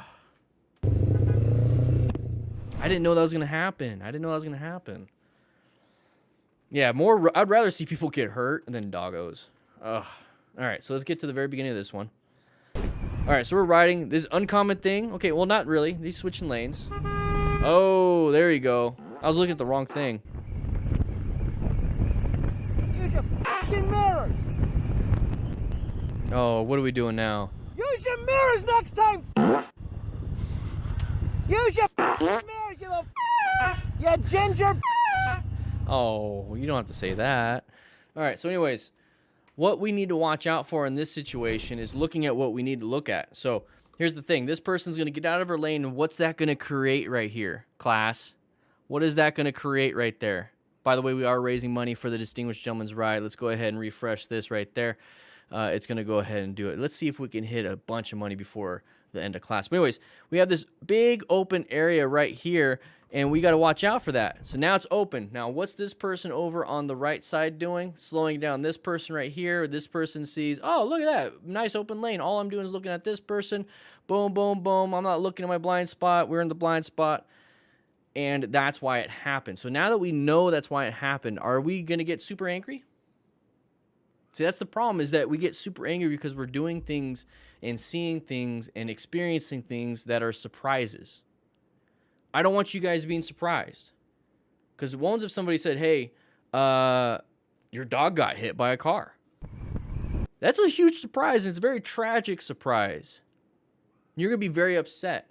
What if you knew that your dog was running around loose and you're okay with him being a hooligan, and then he got hit? It'd be less of a surprise, still suck. I don't know where I was going with that, because we just had that dog thing. But anyways, this right here, big surprise, because this person came in. That was a terrible analogy, Daniel. Who came up with that? I was trying to make it work from the last one. I don't know how to make it work. Renzi, just go ahead and delete what I just said. Just make it look good for me, okay? All right. So right here, this person's going to come into our lane. That's what we got to focus on. Anyways, moving on. We'll just skip this whole thing. Delete this whole thing, Renzi. There's no need. There's no need for any of this stuff. What button did I hit? We already talked about this. Oh my gosh. All right. Let's watch this. Now we're back on it, Renzi. Okay, so go from remove the dog one, remove the big truck one, go from that one to this one, and like nobody will know. All right? That's the power of editing. All right, here we go. Thank you, Renzi. Appreciate it. All right, so we're moving through here. We got side of the vehicle right there, a little uncommon thing. What you doing there? Just kind of chilling. What you doing? All right, well, I'm going to go around this because I need to go through this neighborhood anyways. What's going on? Back out? Are you really going to back out onto the road? That's really unsafe, man. Exactly. No, but I'm just saying it's really unsafe. All right. Well, think of others and not just yourself, please.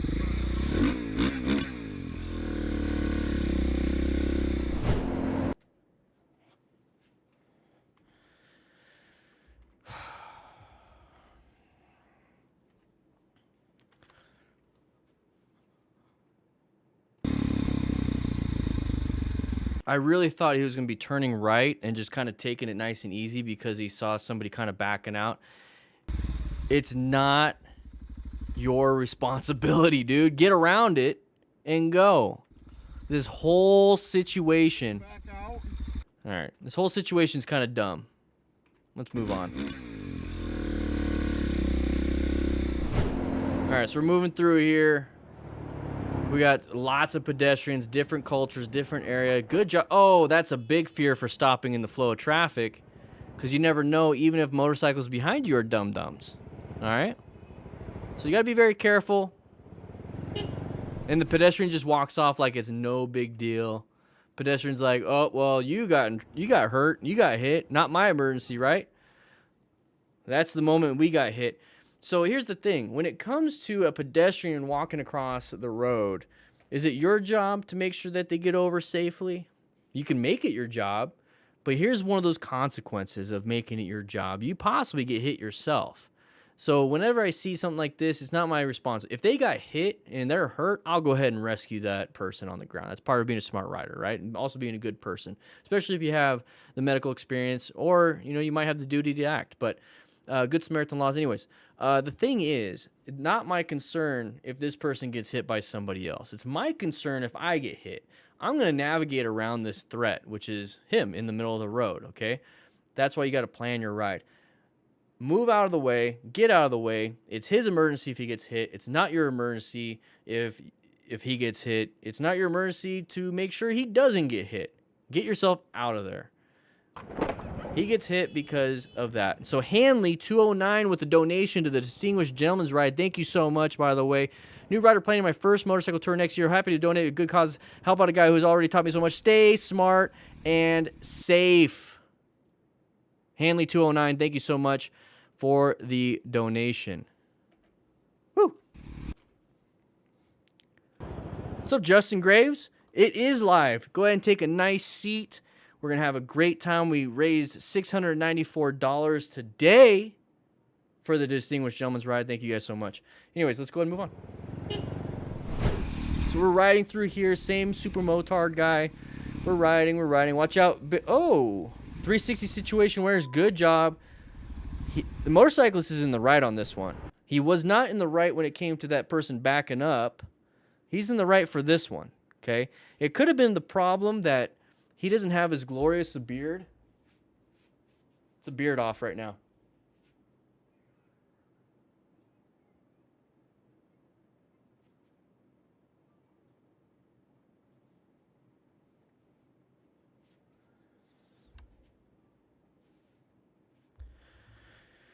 That's the problem. But no, good job on the 360 situation awareness right here. He's recognizing that there's something in his mirrors that's catching his attention, his peripheral. Even if he just saw it in his peripheral. Remember that 180 degree from the sides, right? So you could see from the sides. So it caught his attention. Now, when that happens, you see what he's doing? He's doing a great job. He's positioning himself off. He's locating the hazard, which he saw. He's adapting now, and it's possibly a navigation too, because it's a swerve.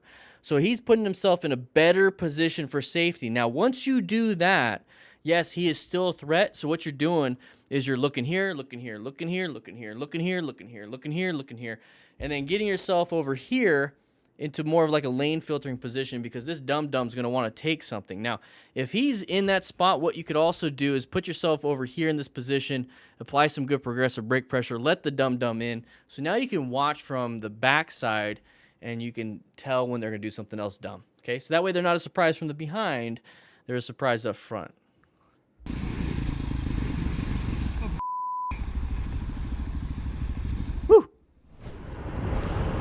Here we go. Side of the vehicle once again. He saw it. He saw it. Now, let's name one factor that's different than the others. Name a factor in the comments. I'm not even going to say it. I'm not even going to say it in this video. Name the factor that you think could have been the problem. So I'm going to help you out just a teeny tiny bit, okay? It's Peter Pan's shadow. Always a troublemaker. Always, always, always a troublemaker. What do you think would have been the hazard that... Not the hazard, the factor that could have added on top of something like this to make it to where this vehicle is like, oh, I'm sorry, didn't see you. I don't know why I had that accent. Smidzy, right? Sorry, mate, I didn't see you. What do you think could have been the factor and cause, or one of the factors of that? I'm not even going to say it. So we're riding through here. Write it in the comments, everybody. We have the side of the vehicle already. Okay, so we were talking about the factor that might have been an issue for the driver. It's Ireland. Oh, I'm sorry. The factor that could have been for the driver not seeing us. Now, what is our reason for not seeing this pattern ahead of time? Now, what is that factor? Is it just poor training? Is it just not looking for what we need to do? Is it fatigue? Is it zoning out because we're listening to music? Are we white stage? What is it, everybody? So figure that out for yourself when you're out riding. So we see the side of the vehicle. He starts screaming. So that means he perceived it. He's reacting with his vocal cords instead of his hands. Maybe he's doing it at the same time because he does have that training so he can multitask and do multiple things at once. But the fact is, here's the thing. We need to watch out for sides of the vehicle. That's intersection. We can already be prepped and ready before seeing something like this if we notice that there's an intersection coming up and we know people are going to be going into our path of travel. Therefore, we are prepped and ready before we even get into the intersection. That's what I want you guys to be doing. This is a great video. What do you think is the factor that might have helped out that driver not seeing us? Write it in the comments. Hell! Use your indicator next time. Maybe. Gotta head up here, put some gas on the hog. Why is our speedo blurred? Oh, smoking. You Smoking? I think my bike is smoking. Your bike is smoking, buddy. Where there's smoke, there's usually fire. I'm looking in the mirror, just like, really? Fireman. I think my bike is smoking like crazy. Hold on. Could be oil. Oh my. Got some alligator. Smoking. Get off the bike. Holy sh**, what? Oh, heat ramp. Heat ramp. My oil was coming out. I forgot to. This could start a fire. It could. That's a lot of oil. Hydrocarbons, you know, what's the flash point on oil like that? I'm glad that this thing didn't come down. Holy look at that. I forgot to. Okay, I'm gonna have to. That's a lot of oil. Yeah, that's dangerous. So you're gonna have to just kind of wait till it cools off. One of the problems with that is getting oil on the tire and then, you know, losing traction on that tire. But what is the phrase? What is the thing that you should be doing before a ride? It's like a pre-ride check. Write it in the comments. It's a pre-ride check that you learn from the MSF. It's pretty easy to understand. It sounds like was it like a clock or something? I don't know. Write it in the comments. And if you can, write what each individual letter means. Okay, so you should be checking this stuff before riding, because a simple whoopsies, I didn't tighten this up after I did my oil change, could have been a whoopsies, lost traction on that rear tire, dumped the bike. Even though you have the best fundamental skills, you're the smartest of riders while riding, you just kind of zoned out when you're doing your maintenance checks. Okay? That could have been a bad thing. come down. Now you got damage to the bike. You got damage to all this I stuff. forgot to. Okay, I'm gonna have to. That's a lot of oil. What's up, JV? How you doing? All right, so we're riding through here. Side of the vehicle intersection once again. Slow it down, Vulcan Rider. Looks like we're filming inside our helmet shield. Or is this like a phone on the...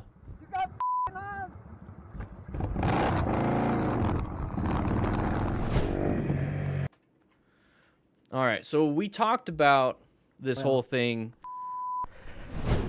So we talked about the side of the vehicle. We talked about all these different things.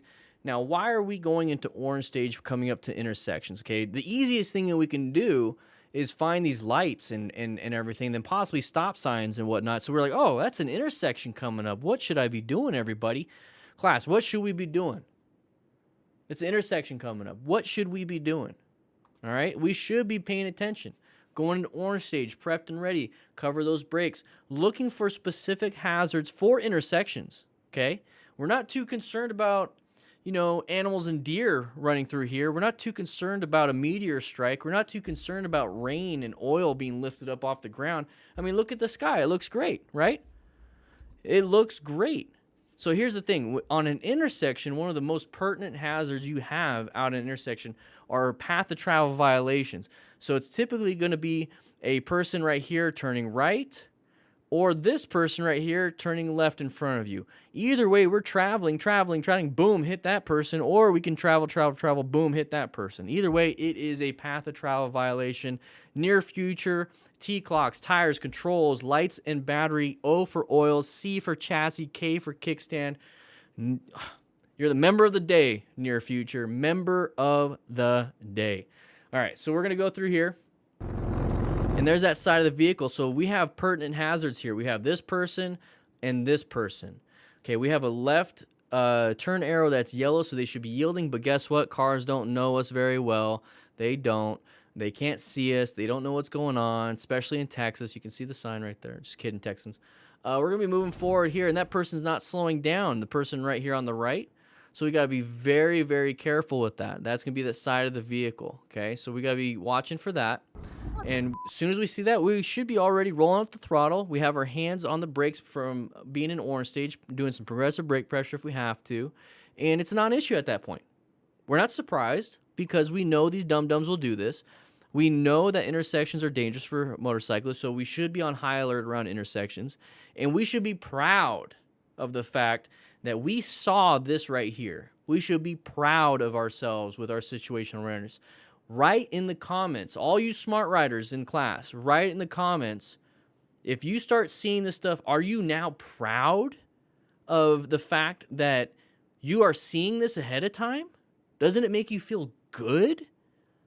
That means you're enjoying your ride even more. That means you know what to do in a dangerous situation. That means you are starting to gain that confidence that you probably didn't have as a new rider. As a new rider, you are freaking out because of all these dum-dums on the road. Well, now you're a smart rider because you're actually starting to enjoy the fact that you're seeing it now ahead of time. And you're just like, oh, yeah, I saw that happening. Dum-dum. You're not yelling at people. You're not punching mirrors now. Woo! I'm proud of myself when I catch something, you know? I don't know, maybe it's the wrong word, but I like it. Carlos Sigler, thanks for the great vids and the GR support. Thank you for the donation to the Distinguished Gentleman's Ride. Woo! Real quick, thank you, Minja R3. I think you might have meant Ninja, but Minja sounds better. Minja R3, maybe that is your name. I don't know. Thank you for the donation, everybody. I truly, truly, truly, truly do appreciate it. It looks like, let's see how much we have raised so far. We have raised $734. Can we hit $1,000 today? Class, do you think we can hit $1,000? Let's see what happens. So far, we have raised $13,298 since opening the account that I've done on the Distinguished Gentleman's Ride. It's amazing. Over 7 events. All right, moving on. Let's go back. All right, so we're riding around this roundabout. It says keep clear. We're good. Head checks, lifesavers, whatever you call it in this area. Big bus, big side of the vehicle. Woo! Woo! Good job on the braking, Doom, YZF. We can go ahead and move on with this one. You did good.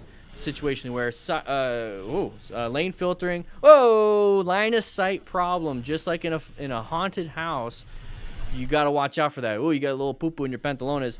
Early morning, no caffeine. Probably had an issue with that. So here we go. Here we go. So we're going to go ahead and start riding through here. And lane filtering, okay? We're doing an appropriate speed because we're having to brake. Look at his right hand, by the way, everybody. This is a smart rider also. Just letting you guys know, this is a smart rider. He's lane filtering. It's legal to do so in this area. Doing what's needed to stay safe. Low speed, prepped and ready, orange stage, understanding escape routes to the left and right are miserable. We can only go forward or backwards, so we're doing a good job right there. So we're going to be moving on right here. Understanding this bus is taking up a huge lane, huge area. We don't know what's happening. Look, he's prepped and ready. He's getting ready. Can't do much. We're kind of situated here. We got some pixelation going on. Can't do much. You know, the glitch in the matrix. And as soon as we see this, oh no. He's gonna rev bomb instead of brake, but he probably slowed down anyways. Either way, you got to be situationally aware. I was giving him kudos. I thought he was gonna braking, but he's just going so slow. Was able to move out of the way. Some little poo-poos. All right, moving on. Make me look bad. All right, Damon Rider going a little fast in the corner, and I think we've talked about this one before. He's going to go ahead and run into that wall, and it's going to be a no bueno situation. Ooh. Yeah, so what do you think happened there? Do you think we may have went a little too fast going into the corner because we might have missed that turn because we weren't paying attention, maybe listening to music? You know, we're all the way. Looks like we came from this lane. Now we're in the middle lane. It looks like we should have been paying attention to our GPS on a rock form mount, which is linked in the description. Using the link there, you're going to get a huge discount, 25% off. I love my rock form mount and phone case. So low visibility, not paying attention to GPS. If you had a Cardo Pack Talk Bold, it could have been transmitting the Google Voice to your ears so you can see and hear. He's doing a nice head check. But we're cutting across the gore area. We're cutting across. We should have been slowing down in that off-ramp area.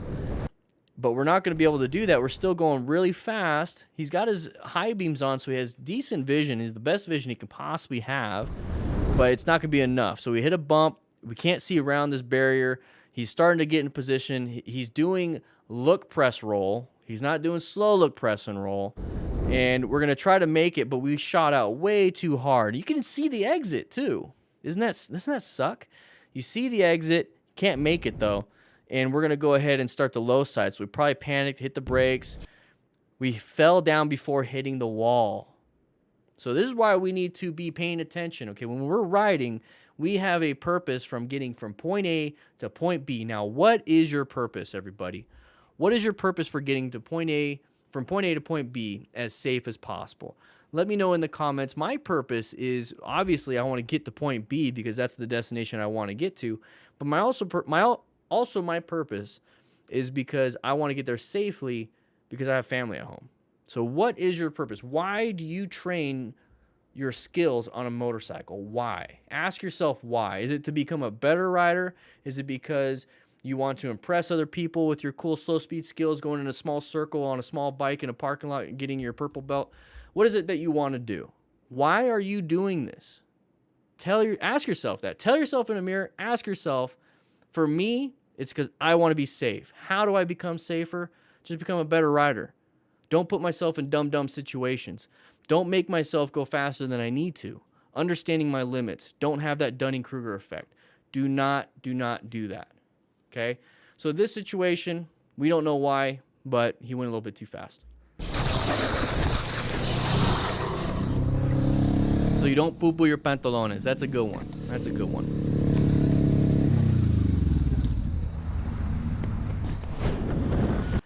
Oh, yes, the M on Ninja is on purpose. Ninja R3. Welcome to the crew, by the way. I see the mustache. Brand new member. I appreciate the donation to the DGR. That means a lot. All right, so we're riding through here. Rain. Okay, so we got traction issues, visibility issues, hypothermia issues, lots of water in our face issues. It's not that person's fault. They didn't mean to, dude. What, they're going to control the water? Would you rather them cut you off so they can get out of the way of the water? Okay, so we're going to go ahead and take a quick look at this. Maybe we're just having a bad day. We want to flip somebody off at some point. I don't know. But we're going to be traveling through here, and we're going. It's really cold, really wet. It's not his fault, this car driver's fault, that there's water. A lot of water, and it's getting pushed off onto you. It's not his fault. So, oh man, that sucks. Put ourselves in a good position. We're riding a Buell. Very interesting. You don't see those very often. But he's in a decent position. It's just that this is just a crappy situation. It's wet. It's raining. It's cold. It's low visibility. You probably can't see very well with all this. So this is why you also get a helmet with a pin lock on it. So it's going to reduce that the fogging of the inside. So you have like a double paned window in front of you, so it reduces that fog. It's not going to reduce the water droplets staying on there. So you might want to get some Rain-X that's for plastic. Don't get the Rain-X for glass. If you get the Rain-X for glass, like on a car, it's going to eat your plastics. They actually have Rain-X for plastic or some form of anything, surfactant for your plastic visor. Spit even works. But the thing is, you want something to help minimize your vision being a big problem. Also being cold, so wearing full gear. These bark busters that he has on his handlebars are going to help with some wind. You're going to be soaked from head to toe after this, so good luck, have fun. GGHF. Don't get angry about this. All right, moving through here. Good space cushion. We got side of the vehicle there. This is an intersection. Be very careful. Okay, uncommon things. Just swerve around to the right. Go on the right. Go on the right. I'd be concerned about people behind me. Okay, that driver was a dum-dum. Should not have done that, but here's the thing. Drivers are dum-dums most of the time. So we're traveling here. We have an amazing space cushion. So imagine if we were zoomed in and we're like right here, and this is all we had as a space cushion. All this is dead space. This is all behind us. We are super close. We're not paying attention. We're zoned out. That's what we got to be careful about. So this is what I absolutely love. He's positioned himself for safety, located a hazard coming up. He's going to go ahead and adapt to it by just rolling off the throttle, giving a little bit of progressive brake pressure, and it's going to be a non-issue. But if he was right up on the ass of this blue car, if he was right there, not enough time to react because the space cushion's terrible, can't see very well, and he doesn't have good escape paths. So remember. Always position yourself for the best vision. Let's go ahead and do this. Best vision, best escape paths, and best space cushions. Those are the things you're constantly searching for while riding. You notice how I didn't say looking for the horn? Notice how I said, looking at your hands and your feet and seeing where they're placed? You should get that through bike bonding, through getting with the bike, dancing with the bike, going on dancing lessons with the bike, utilizing some motorcycle training classics, motorcycle training concepts, classical videos. There you go. That's what I was trying to get at. Anyways, moving on through here. So side of the vehicle turning in front of us. You can see that way ahead. Okay, so they're going to go. Now we're hoping that person's going to keep going, but then they decide to stop right here, probably because they can't go over a small curb like that. I don't get it. It's not like they're driving a low-riding Chevy truck on airbags that don't work. No, they're driving a van. It should be able to handle that. So the thing is, what do we do here? So when we talk about planning our ride, positioning for safety, we located the hazard. Now what do we do for an adaptation to put ourselves back into a better position? What we can do is start to move over to the right, go here, and I get it, it's a right turn only. But if you don't feel like stopping, or you couldn't because you were so close to this blue car, you could swerve to the right and swerve back into your lane if you had to. You could totally do that. Always think about these different paths, okay? Treat it like almost like a video game that you're in absolute control. There's no respawns. But the thing is, you can do this. Have fun with it. Treat it like a game. Take it seriously. This is ranked mode, not practice mode. Pay attention, everybody. There it is. Just moving on. Non-issue. All right. Here we go. The wife went to the restroom, so it's going to be a minute. So, all right. Nothing. Oh, is he gonna have a problem? Sitting down here behind us, waiting for our pumps. And this is nice. He just said, "Hey, my wife's in the restroom," and he was kind of giving me this look. You. I think he's projecting a little bit. You can calm down a little bit. It's fine. They're fine. They're just hanging out, listening to music, probably talking to each other. Maybe there's something before that. We don't know. We don't know. But yeah, what do you guys think, class? Let's see if we have any new donations. Let's see if we could do this. Let's see if we could do that. It looks like, should we go through another one? I think let's go ahead and make this next one super, super, super short. So Stan the Waterman. I'm an aspiring pre-med. Watching your after-action videos gives me a lot of insight I would never had. Even if it's not official training, I'm happy to learn what I can, and thank you for teaching others. It is not official training unless you sign into class, so you get credit for class, Stan the Waterman. Now, what kind of credit do you get? Nothing. But the thing is, you're going to get some of this training. You're going to get some insight with exactly like you said. So thank you for the $15. I do appreciate it. So does everybody that has mental health issues that get resources from the Movember Foundation. Truly appreciate it. Guys, we are raising money for the Movember Foundation. We are having a great time doing it. Like Heavy Moto said, great shit, Dan. Love the videos and the cause. Thank you for the 5. I do appreciate it too. Oh, anything helps. Anything helps. It truly does. Should we do another one? Because here's the thing. When it comes to the syllabus that we have in class, okay, if you're a patron, you get access to that syllabus. Okay, so you get access to this. Okay, we talked about the gear giveaway coming up. These are all the videos we just watched. We have a Moto Stars backup video. Should we do it? Should we, class, what do you think? One second. Let me grab some of the crew members from the lounge and see what they think. Hey guys, what do you guys think? Should we jump into the next one? Maybe focus a little bit less on, a lot of the talking. Maybe we should focus on just like super quick. Here you go. We want to try something new. We spent quite a bit of time on each one on 99 Lives, a little bit longer than I typically think, but maybe on this next one, just go boom, boom, boom, boom, boom. Maybe do like a full-on review, like a, think we can do a 10-minute video in 20, 30 minutes? What do you guys think? Write in the comments. If you want to join the crew, you click that join button, by the way. Best damn online motorcycle community in the world. Yeah. There we go. Yeah.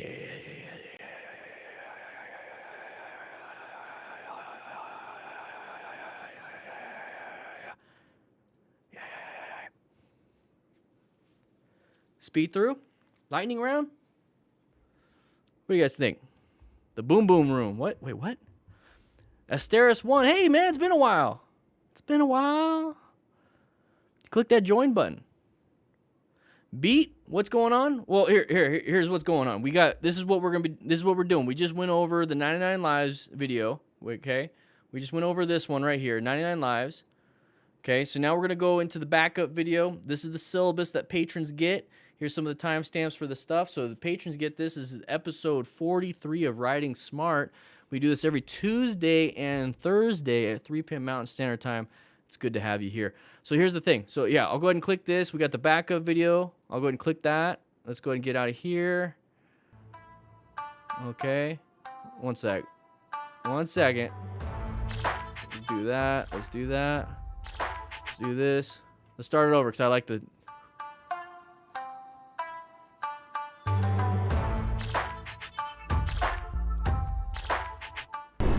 All right, here we go. So we're riding through Ride Addiction. Yeah, having some fun on our little supermoto looking things. Control of his bike right after unluckily driving into the bump in the curve. Okay, so there's a bump in the curve. We gotta be very careful. Whoa, we got a little sun change, different change in the light. Oh, we are getting ready through this turn. Oh, hit that. I don't think that was a bump. What do you guys think? Oh, that is a left side damage. He's wearing a hoodie. He's guarding that left elbow. Oh, he's got some massive impacts on that. Hopefully it's fun. Hopefully he's okay. Amber, you're in this video. Uh-oh. Oh, gros. What happened, Amber? Comment tu te sens? Ça va? Fais voir ta main. Check his arm. It ripped through. Oh, we're going to talk a little bit about this one. We're going to do a lightning round of this. This is the MotoStars Mistakes That Cost a Lot Epic Motorcycle Moments video review. We're going to watch it one more time. Here's the thing. So we're going to go ahead and put you on mute, little buddy. So what's going to happen here is that we're going to be riding. So he's going to fall down on his left side. So that rear tire is going to lose some traction, and it's going to be a no bueno situation for this rider up front. Now, if you take a look at his left hand with that glove, it is completely ripped open, and he's got a little bit of lacerations, maybe a little bit of road rash on that left hand, possibly that left arm too. But imagine this, class. Imagine this. If he did not have gloves, where do you think his pinky and his hand would be? It would be ripped up. That is what I want you to take away from this. Acquire and utilize personal protective equipment. Here it comes. Here it comes. Look at his hand. Look at his hand. Look at his hand. Look at his hand. Easily. Pause it right there. Just kidding if you want. Could have been his finger missing. Easily could have been his finger missing. All right, so we're going to be riding through here. And we have this vehicle possibly emerging issue. Okay, so uncommon things. People are slowing around. Oh, be very careful. Brake, brake, brake. Swerve, swerve. Good job. Moving on. Great red stage maneuver. Look ahead. Look ahead because you have that big vehicle. So let's go back to that. Like I said, we're doing a lightning round of this. Let's go ahead and take it and mute it right here. So what we're doing is we're going to be traveling through here. We've got massive amounts of merging going back and forth. People are messing around. Uncommon things. So about right here, I'd be like, okay, this is a little weird. I'm going to go ahead and roll off that throttle. If we're traveling at highway speeds, we should be able to get some really good engine braking. You don't have to slam the brakes. You could just do some nice engine braking, okay? So that's rolling off the throttle. If you have to, give it a little bit of front brake pressure, just a little bit. We're not trying to stop. We're just trying to maintain a space cushion between us and the vehicles up ahead because these guys are being little dum-dums, and that would have allowed us to give us some time for this situation. If we had to, we could have swerved left too. You notice how there's an open lane, but this is why we have to do good 360 situation awareness. We're spending too much time on this one. Moving on. Look ahead because you got the big car in front of you. Okay, so we got this person right here. We're moving. Oh, sheep. Simple. Did a good job. Look, he reacted. He did a great job with that right hand. Slow down enough. It's just like it's another vehicle. It's a path to travel violation. If he was counting more than one, he might have fallen asleep. So let's go ahead and watch that real quick. So he's going to be riding. He's in this area. He recognized it. Did good job. Progressive brake pressure while in a turn, so he actually did an amazing job. So very good, smart rider. That's a ram. Sorry about that. It's not a sheep. Moving on with this one. Total disintegration. Hopefully he doesn't disintegrate. He's wearing a full tracksuit. Don't fully understand each other when riding in a group. Okay, let's get back. So people aren't paying attention. Low-sided or panic braked. Not sure what happened. Hopefully he's got full gear. We'll go ahead and take a quick look after that. Haha, bike go vroom. We're moving on a little bit. Let's see. Bike go zoom. All right, so good job with lifting with your back and twisting motions. No legs whatsoever. Here, let's push it out the road a little bit. Don't do that, by the way. It's in gear. So it's in gear. He's got a stabilizer. Not using a rock form mount. Using the link in the description for 25% off of everything on there. This is going to be pretty cool. We're riding three-wheelers, but let's go back just a little bit, kind of see what happened. Let's go ahead and mute this person. MotoStars does a great job, by the way, finding all these videos. So it looks like he's swerving right up there, Niagara Falls. What do you think? Welcome to the crew. Swerved right. I have no idea why. So this guy stuck his leg out because there's possible hazard. Unknown what was going on. Maybe he landed a wheelie and then his handlebar swerved himself to the right. So this is why you need to be situationally aware in a group ride even more than if you're riding by yourself. Okay, so look how close everybody's at. I understand we're stopped, but in a mob ride or group ride, you gotta be careful. Also, lift with your legs, not your back, and twisting motion. That's terrible. Looks like we're skipping a little bit of frames. Let's go ahead and there we go. We're back. Here, we'll move on to the next one. It's in gear.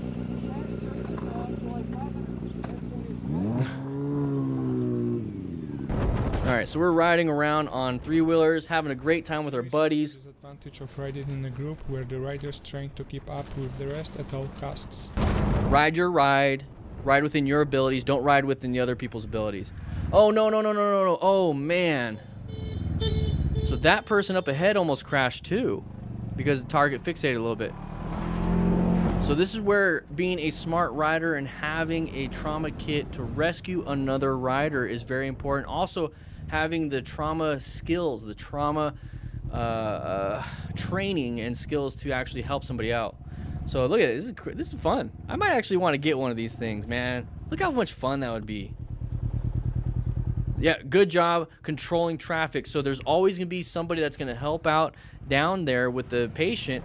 and then somebody should be up around the first corner to control traffic, okay? And then also somebody should be at the back corner that we didn't navigate very well to control traffic. This right here is great to block traffic and to make people go around it, but just be aware that you could get your bike hit. So let's go back just a little bit. Let's take a quick look. Let's go ahead and mute MotoStars because he talks a lot in these videos. Same thing with me. But let's go ahead and go up to here. So the main thing is to ride your own ride, especially in a group ride. Now, it's kind of hard to ride staggered with Can-Ams like this right out here. Looks like a Can-Am Riker. Those are like the sportier versions of this. So we're going to be moving, and then that rider just went a little too wide right here, okay? A little too wide and went off the edge. Now, we noticed that there is traffic coming this way, so thankfully there's no car coming this way and hitting us, okay? So what do you think, Niagara Falls? Thank you for becoming a crew member again. But what do you guys think? Should we have slow look pressed and rolled? Yeah, probably. Now, if it was a beginner rider, could have made the mistake, just didn't have the skills and the training and the situation awareness yet to take these turns this quick. So here's the thing. If you feel like you can go into a group ride right now, go ahead and wait a little bit more and train a little bit more before you get into a group ride, because ego can override your training. Your perceived notion of your skill might not be as good as you think it is, okay? So let's go ahead and move on with this one.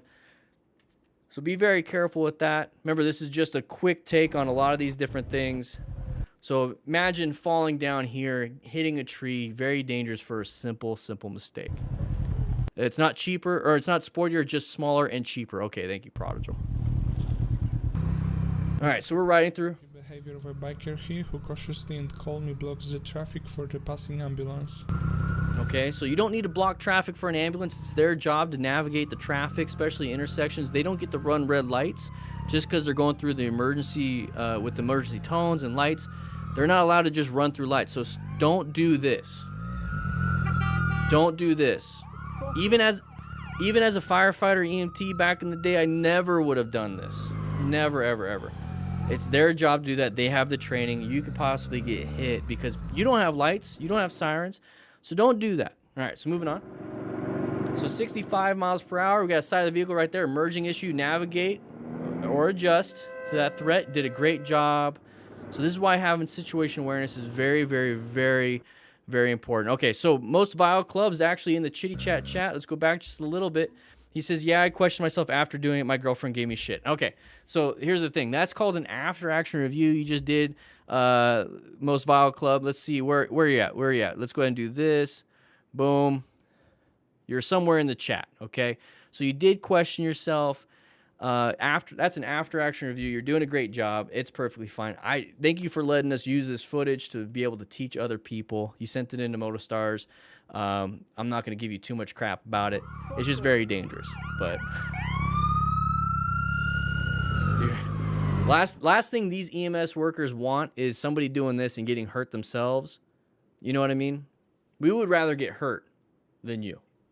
We got the municipality and private ambulance would pay for it. All right. So we're traveling through here in Rider Motovlog. So once again, we have that side of the vehicle. Be very careful. What we can do if you're doing good 360 situation awareness, which it looks like we have no one here. We don't know if it's a blind spot, right? No limit creations.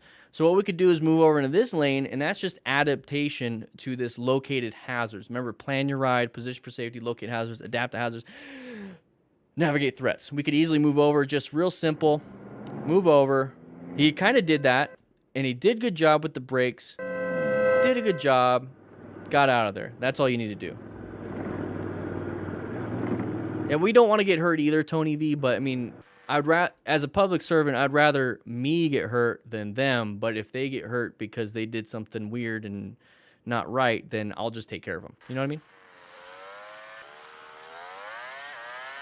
All right, so what's happening here? We don't know. He apologized, so it was all good. Next time, look. All right, moving on. Remember, everybody, we are raising money for the Distinguished Gentleman's Ride. We are trying to help out men's mental health, okay? So, Heavy Moto, once again, thank you so much. Right now, it looks like there's a little bit more. It says 5 years ago, I came home to an empty house. Heavy Moto, let me know in the chat if you want me to read that. It's perfectly fine. I will. It sounds a little personal, but you know what? It's a good story. Wait, no, it's not heavy moto. So TJ Sarge Clark with the 20. There you go. Sorry about that. You wrote this. Renzi, go ahead and leave this out of the VOD, the video on demand.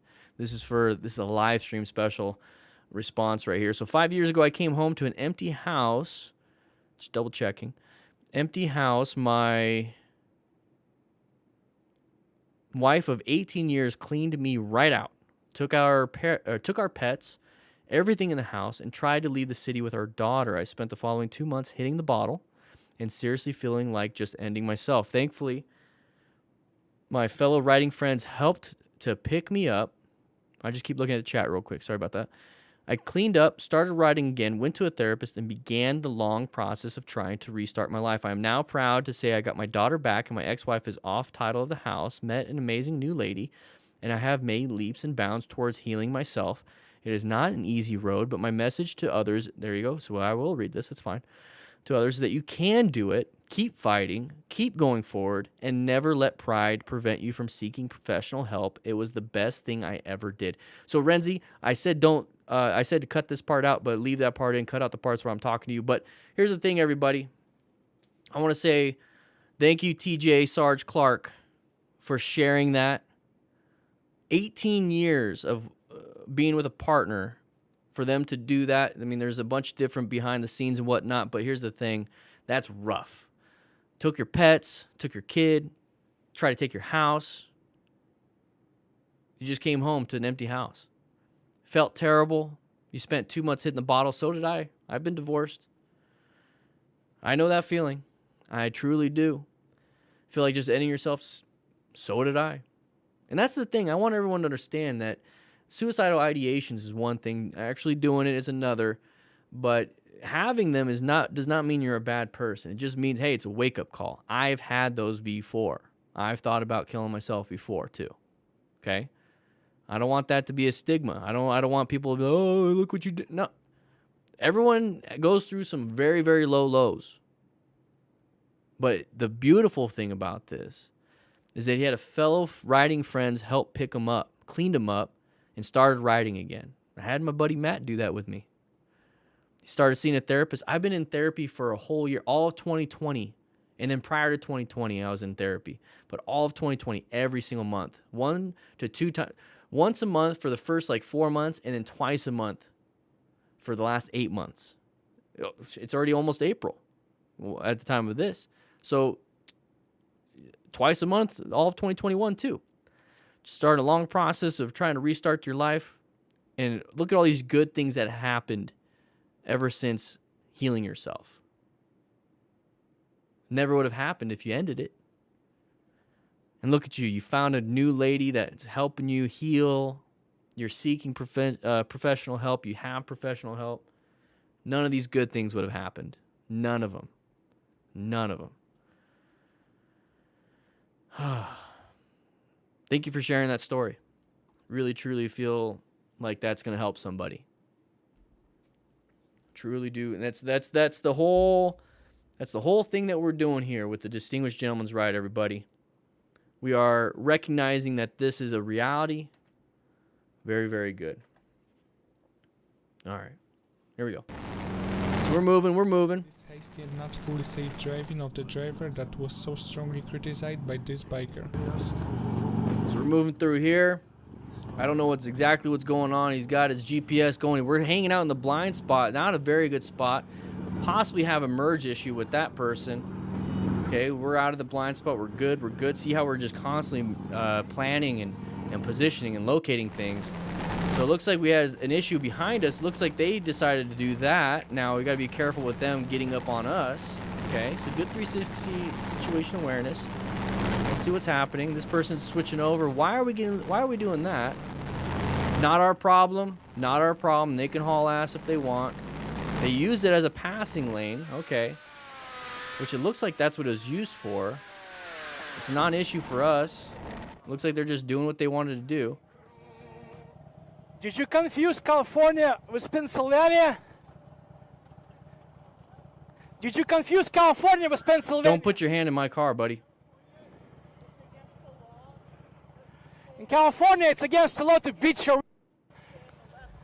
All right. The beat is against the law. That's the only reason you're sitting in that car. Otherwise, I would have pulled you out and up for being a that you are. No.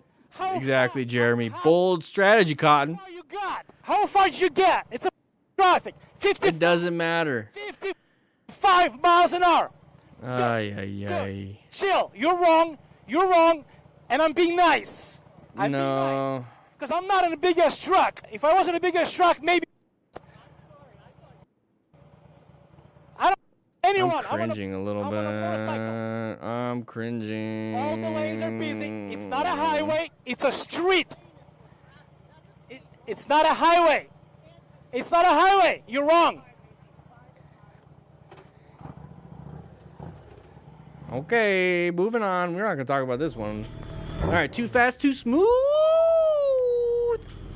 Too fast, too smooth. What are we going to do, everybody? Nice little Miata. Is that a Miata? I don't know. Anyways, we're moving around. We're going to go ahead and exit out of here. Watch our left, right. We're going to double check. We're going to go when it's safe to do so. Right, Evil Loon. Welcome to the crew, baby. Veteran crew member, baby. Whoa, what are you doing, buddy? No. Whoa. What are you doing, dude? Hey, sometimes you got to deal with dum-dums like that. And he handled it well. Because he's too smooth, baby. No, he did a great job. Did all he had to do. Now we're going to move on with Sunny Jeep. Speeding at such a speed can turn out to be an unpleasant surprise. Alright, so unpleasant surprise. We're going 112, going a little fast. It's obviously fast forwarded. We're going highway speeds with everybody else. We're going like 30 miles an hour over, possibly. So that was interesting. Asteris 1, welcome back, baby. I don't know why we were going this fast. Even despite great control and skills, lane speeding at such a speed can turn out to be an unpleasant surprise. You're right, Motive Stars. You're absolutely right. So we fast forwarded this part. We're going 115 miles per hour. Let's say everyone's going 80. Let's just give them that. I don't think they're going 80 because look at their following distance between each other. I don't think they're going 80. But the thing is, we'll go ahead and give them that. So here's the one thing that I want you guys to focus on is what is going on here. So we have possibly this lane moving faster than this lane over here. So if that's the case, look at this big, nice open gap. This car wants to go in that lane because his lane is being stupid and dumb and going too slow. That is that pattern I want you guys to focus on. It's a little interesting. Here's the thing. Good swerve on his part at 70 miles per hour. Went around it. I don't know why he had to cut him off. Possibly because it's just way too dangerous to lane filter with a big old semi-truck like that. But we cut him off to be little meanies. And now we're going to go ahead and do the speed we should be doing. And it looks like we got a little choppiness. Got a little... Is one of you guys chewing on the cord? Which one of you guys are chewing on the cord? Rookies, stop it. Asteris, was it you?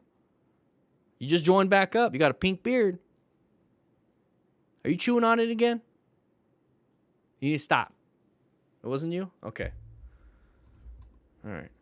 It's probably Moto Jitsu. Anyways, we're moving on. So we're moving through here. We're going to pass our buddies on the middle of a turn. Lost a little bit of traction. Now we're going to run right into them. What were we doing there? What were we doing there? All right, so we're doing some weird things.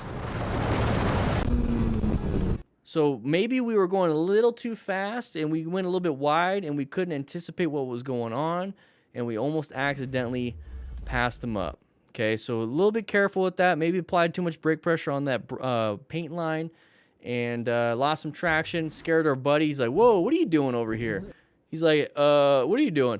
And I think it's funny how the camera guy's like, oh, he's looking at me. What are we looking at? Yeah, what are you... He's like, did you fart? And he's like, wait, did you fart? It's just like one of those things. Yeah. Yeah, I farted. All right, so we're riding through here. Same person. We're having a little bit of fun. Oh, somebody crashed. Now, this is where you need to have a Smart Rider trauma kit. Okay, now we're actually getting them out as soon as we possibly can. We have our own. We do have our own. So here, though, he's going a little bit too wide. Both of them kind of followed each other into the dirt, into the ground. So this is why you can't target fixate. Calm down. All right.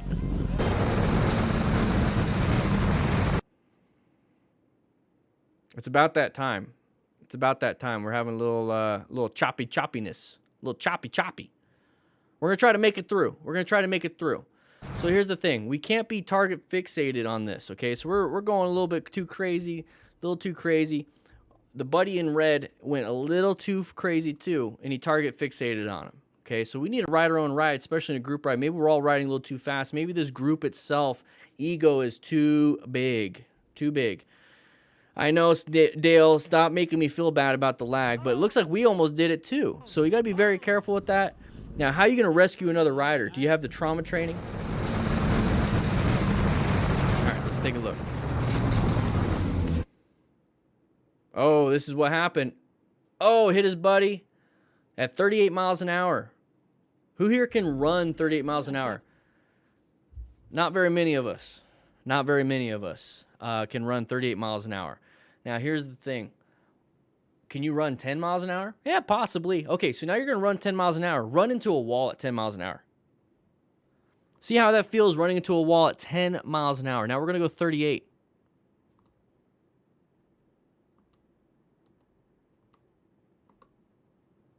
What are we going to do about that?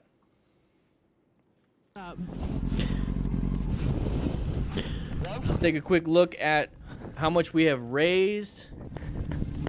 We're raising money for prostate cancer research and also men's mental health. You alright? I'm good. Are you sure? Yeah. Alright. Are you good? Yeah, I'm good. You good? Alright. Whew. Looks like everybody's doing fine. Thankfully, it's good.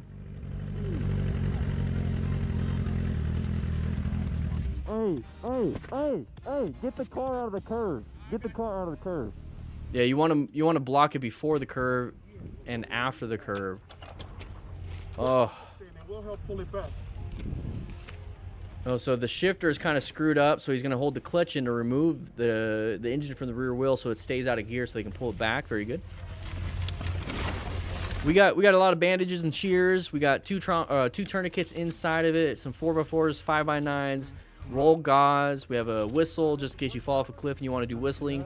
We also have a CPR mask. We got 2 triangular bandages, one for a sling, one for a swath, or 2 nice slings inside of it just in case because you have both arms, if you break collarbones in both arms. We have a lot in there. Trauma shears, like I said. It's all in a nice compact package. We have a Sharpie in there so you can write down what happened. We also have a little card in there, a little cheat sheet. It's called a rescue card. RESQ. Okay? I'll explain more later, but we're going to help you out. All right? So here we go. We're going to be moving on here. We're going to be riding. We've got an interstate merging issue. Typically, this is the only issue you have. Should have moved over. Anticipated that we were going to be merging at the same time. Okay, come on, guys. How long have we been riding? How long have we been driving? Do you know the road rules? Do you know what's going on? Ninja R3, the trauma kit should be available end of April. Okay, we're going a little bit too wide. Thankfully, no cars were coming. It's typically a new rider mistake. Get back in your lane, but now we're set up wrong. We're going to go wide here. So the best way to practice this at slow speed is to do an offset weave. So if you screw up, that music is crazy. If you screw up on the offset weave, the first cone, your second cone, third cone, fourth cone are going to be really difficult. Okay? So be very, very, very careful. So Amber Matranga, how are you doing? Are you a new rider? You are in the chat. This is actually a DDFM crew member. Rookie, I get it. You know, you got a mustache. It's fine. So brand new member. So while I'm talking about this, let us know what happened in the chat. Are you a new rider? So here's the thing. This is the way you can practice it. You're okay. Amber's okay, everybody. Amber, thank you for letting us know that you are okay. Whew. So here's the thing. We're going to be riding through the mountains. We're having a good time. 4 days of riding. So this is 4 days of riding. Be very careful.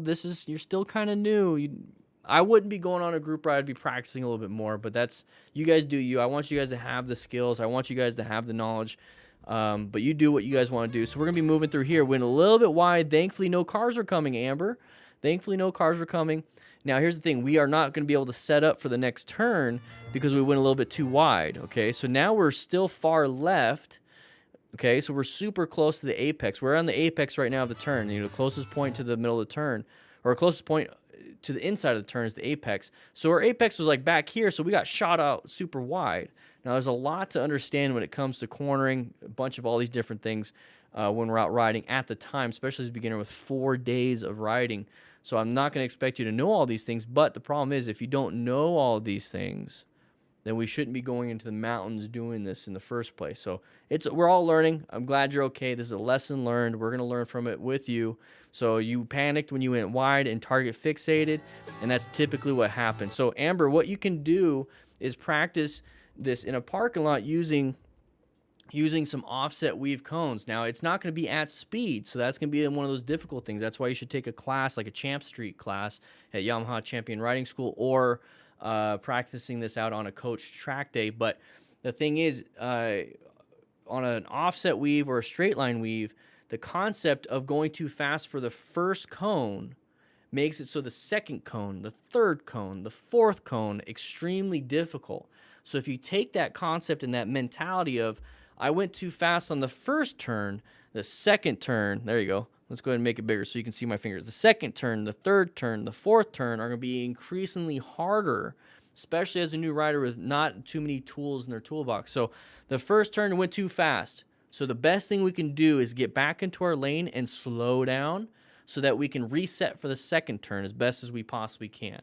Okay, that's what we need to do. And the slow speed of the offset weave and the straight line weave on Motorcycle Training Concepts is going to help you understand that concept so that when you're getting out on the main road, you know you have to make that first turn good, because you know that second cone, third cone, fourth cone is hard to do. So you know that second, third, and fourth turn, if it's that sign, it's a little squiggles, is gonna indicate that you need to be paying attention. So I'm glad you're doing fine. Got a little too antsy, rode the same route the day before, and it was fine, but ended up getting too much speed on the downhill grade.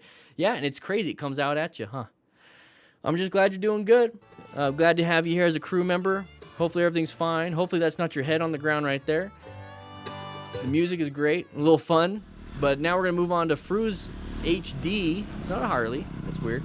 We're going around a corner, having a little bit of fun. Now we got a roundabout. Let's not cut in between there. Okay, good job on the engine brake. Inside of the vehicles, always watch out. It's just like intersections. Good job braking in the middle of a turn.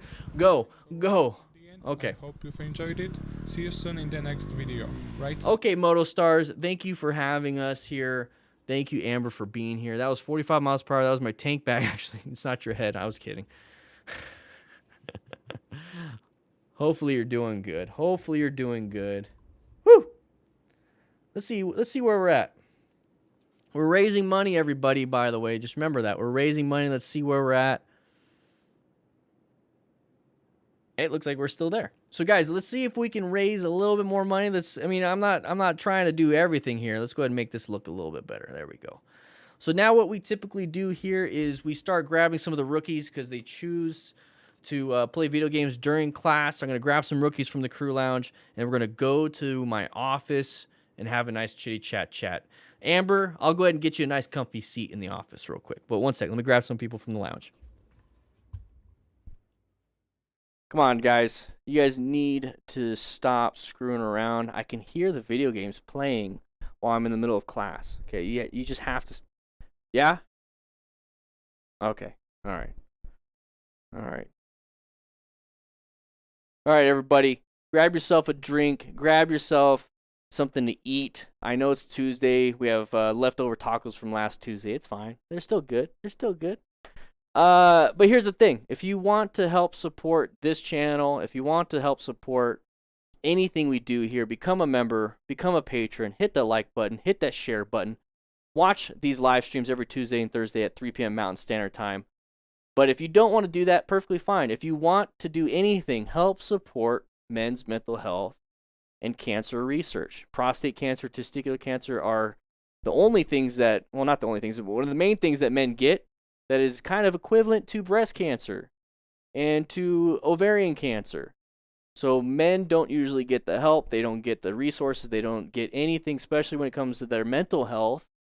And that's what we're doing here with Distinguished Gentleman's Ride and Movember. We're raising money. We have raised $776 today for them. I've been doing this since 2014, it says on my profile 2015, but whatever. At least 7 events. We have raised $13,360 since joining this cause. If you'd like to donate, please click the link in the chat. It is pinned at the tippity top. But we're about to head into the office where we have a nice conversation, kind of mellow out and relax. Hey, I said mellow out. All right? All right.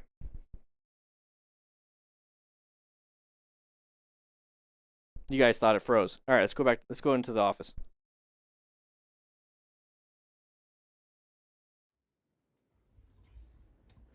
So,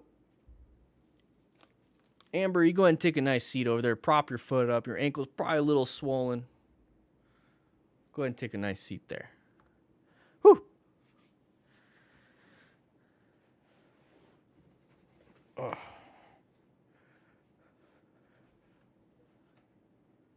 Oh, yeah. I like this seat a little bit better. All right. How's everybody doing today? I hope you guys are having a great time. You know, here's the thing. No, you can't tell it's frozen that time. We're here to have a good time. Jimbo, I am short. I'm very good at stairs. How you guys doing? Caught him goofing off. Janice, or Jason, sorry. I don't know what's going on. I'm like dyslexic or something. Somebody donated? Remember, guys, I will give you a shout out for those that donate. We are at... Whoa. One second. I'm going to see if I can... I got to put this up on the... I got to put this up on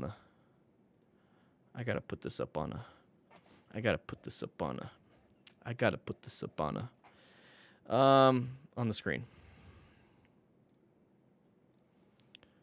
So let me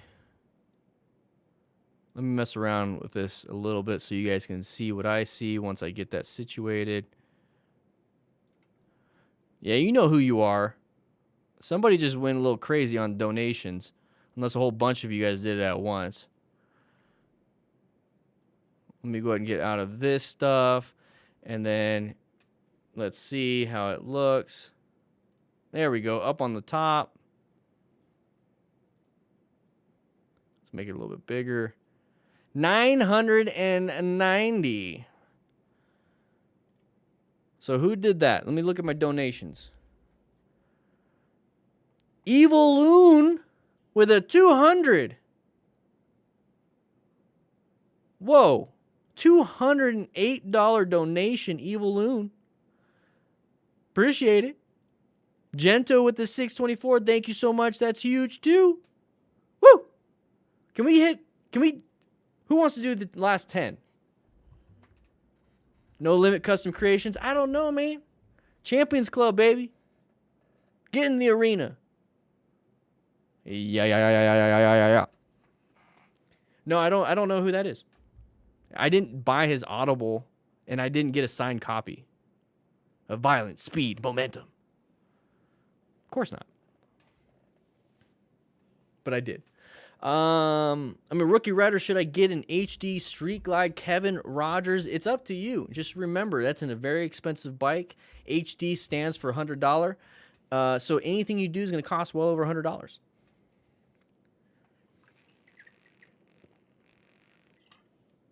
So if you crash the bike, it's going to be expensive. The thing is, any bike can be a beginner bike as long as you focus on your primary controls, which can be that throttle, front brake, rear brake, shifter, and clutch. If you can do a good job of maintaining your skill set with that, you could do anything. I started off on a 2012 1200 Sportster. Whoa! Jason, thanks for making a difference for the riders with a $104 donation. All I wanted was 10. I think you might have put an extra 0 in there. You need to calm down, both of you guys. Everyone here needs to calm down. These are some crazy numbers you're donating. Absolutely insane. Thank you so much. It's for a great cause. Great cause. Now we need $6 because it's at 1,094. I want it to be an even 1,100. Anybody want to do 6? If you guys keep screwing it up, we have to keep making it to where it's finally, a good looking number. You know what I mean? Dan, did you say you got the Insta360? I have tried it out. Yeah. I got the older one. I got an older one. I got the first Insta360. I got the first one when it first came out, and then they sent me another one because of the beard is so amazing. But I haven't tried out the new one. I kind of want to. I mean, it's good. I like how simple it is. The new one you can actually charge while it's recording. That's a huge difference. The old one you can't. Now I've gotten a lot of hours of wisdom and entertainment on your videos. The numbers are right. Hey, Jason, thank you so much. I do appreciate it. If you felt like you got enough out of it, I mean, this is a great cause. I would rather you donate to this than to donate to me. Okay, what I do is free of charge. What I do is for fun. I'm having a blast doing this. Motos with Matt's here. I don't know. Where are you at? Aren't you supposed to be at Station 2?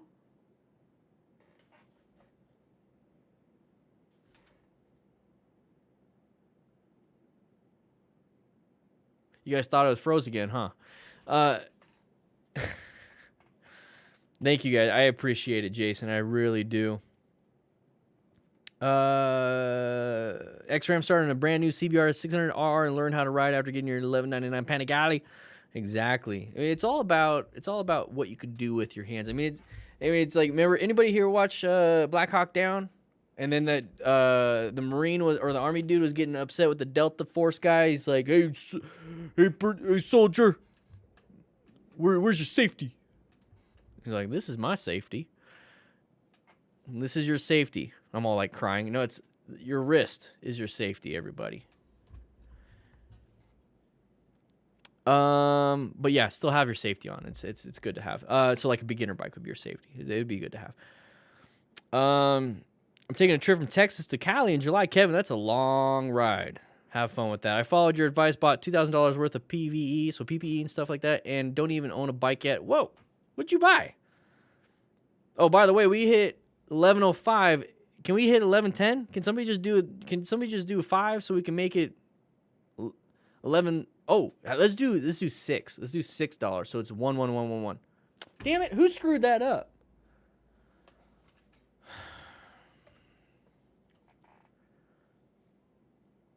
Who screwed that up? So Stan the Waterman, final stretch to 1,000. Thanks, I appreciate it, but now we're over.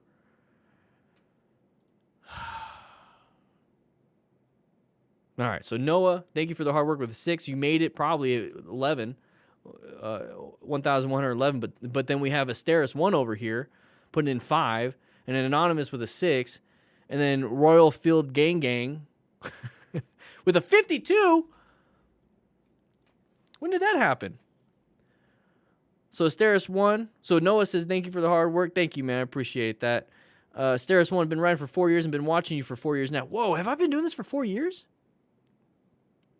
Wow. I thank God it's been smooth for me so far. Your videos and classes have shaped me into the rider I am today. I'm happy to be supporting this case or this cause. Thanks for everything, Dan, from your boy Asteris 1. My name's... But please don't... I think ahead. Think ahead. Hey, man, thank you so much. I appreciate it. I know you've been around here forever. Forever. Amber Gear saved your skin yesterday for certain. I'm glad.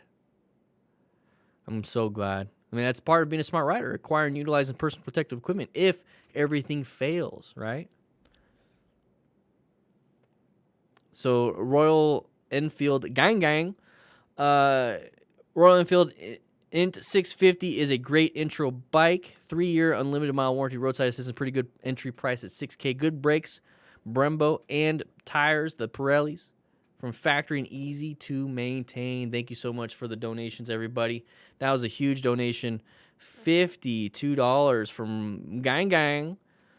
AGV modular, a vest with D30 boots and good gloves, underpants. D30 is good. It's expensive, but here's the thing. It's way more comfortable than all the other stuff. It really is. I'm actually looking into possibly getting some D30 chest armor. There's some off-roading stuff like that. Can we just make it like 1,200? I just want a number that looks good. All right. Dan, on your vlogs, what do you set your audio record levels to? I set it to the lowest as I possibly can. So I got 2 audio recorders.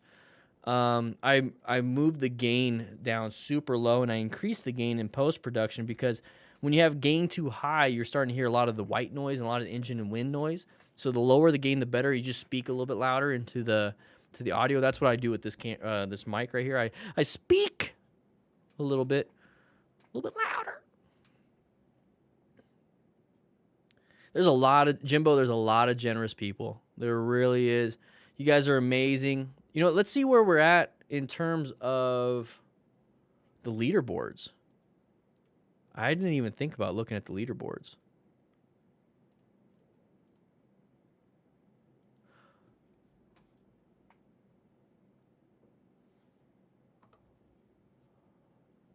Leaderboards. Second place. Second place. Let's see in the United States. We're number 1. We're number 1 in the United States. Can we keep this up? We're the number 1 team in the world.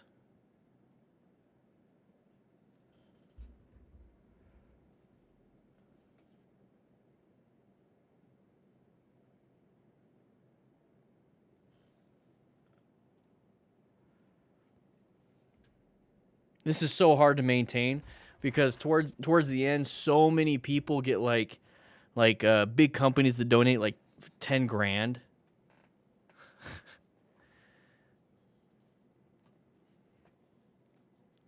No problem, Finlay. You guys don't have to donate if you don't want to.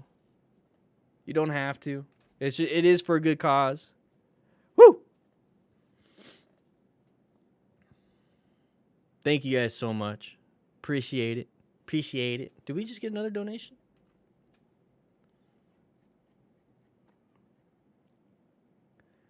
Woo! Near future, baby. Sorry, not sorry. Hoo-wee. Appreciate it. Appreciate it. So $15 more will make it $1,200. I want you guys to stop at that for today. We're gonna stop at 12. Okay, Chris Crawley. We're gonna stop at that for 12. Let's go move that over here for the next couple weeks. There we go. Yeah, Triumph supports it. They've been one of those like premier sponsors. The Movember Foundation is the charity that they work for, or not work for, work with. It used to be a bunch of little charities, and then Movember jumped in on it. I'm surprised. I mean, I've reached out to Movember, and I haven't got anything back. I mean, is it because I got the beard? Is it because I got the beard that Movember won't work with me?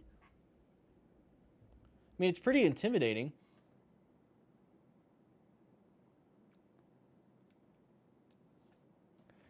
I get it, but I mean, come on now.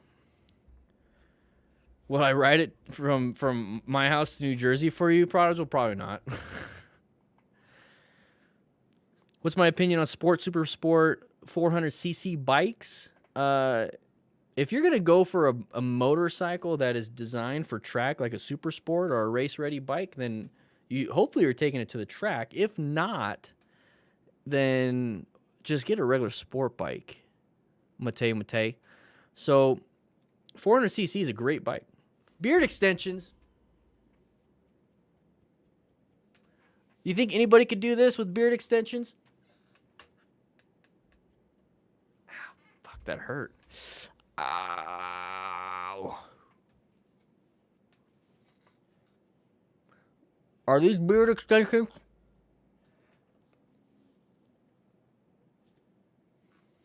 No.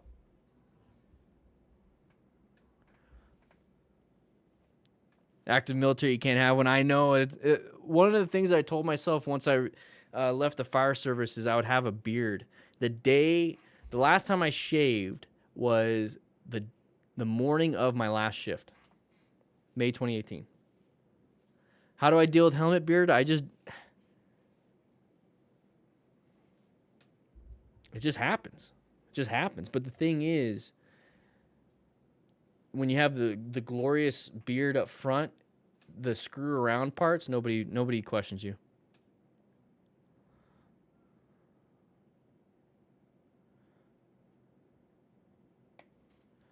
Yeah, when I was shaved. I remember you, Dinah. Guys, remember we are raising money.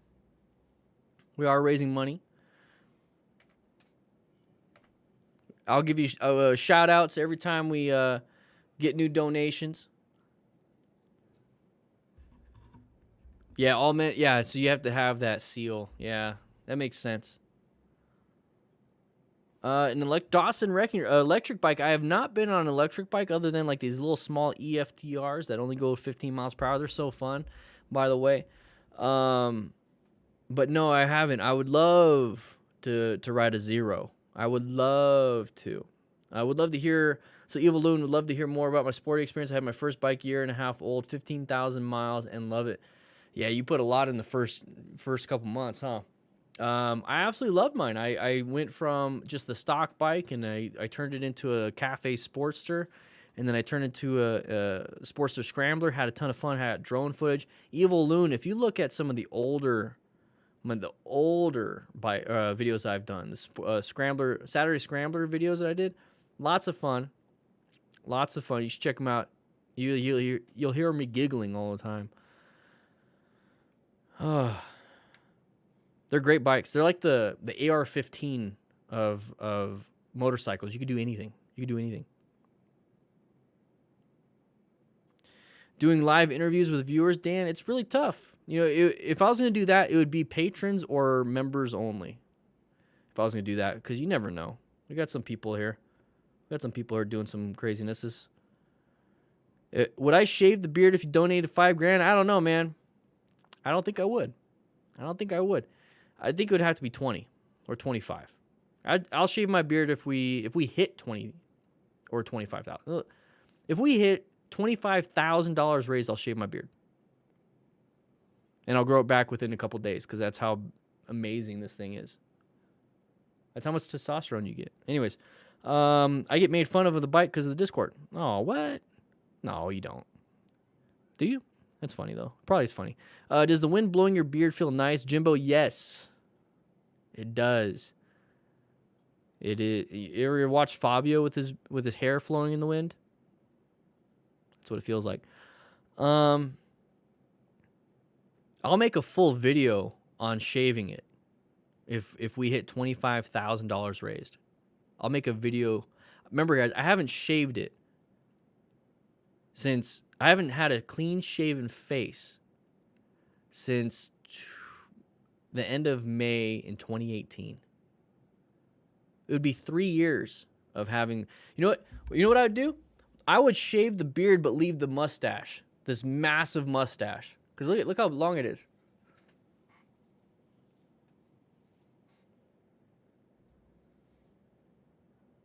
I'll leave the mustache.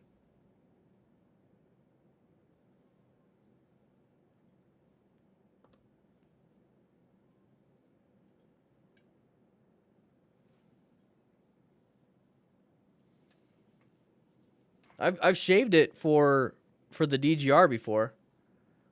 I've jumped off a cliff in a thong my first year.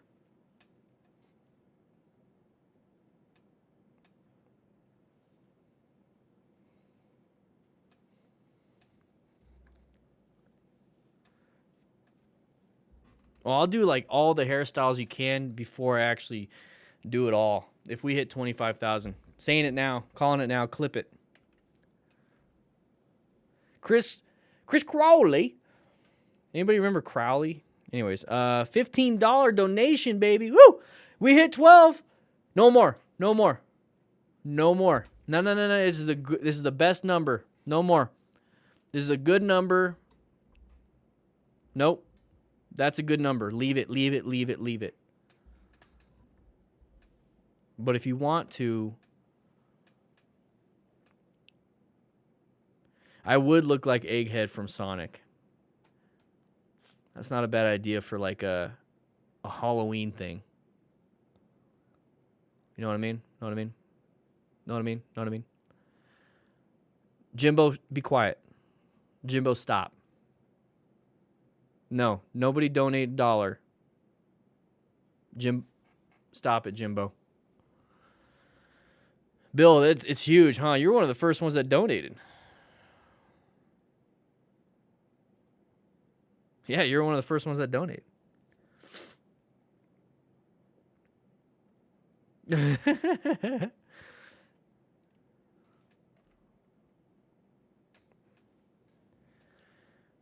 All right, guys, it's getting a little late. I want to end it on 1200. If I show up to the firehouse tomorrow and it's at some weird ass number, I'm going to be upset.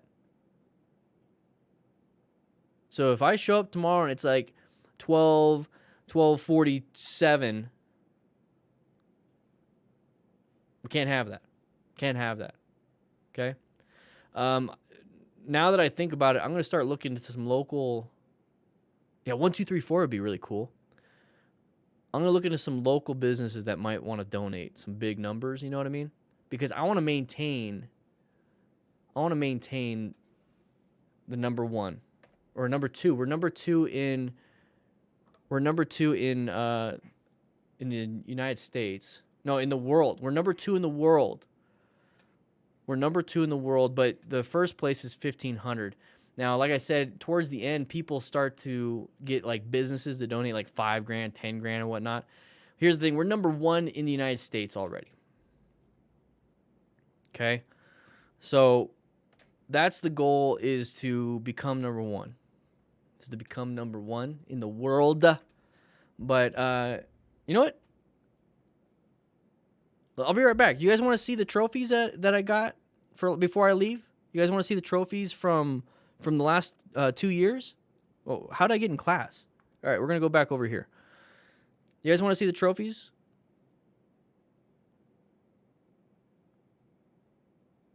Chris, yeah, I'll take a look. I get so many messages, guys. I get so many messages on everything that I can't read all of them.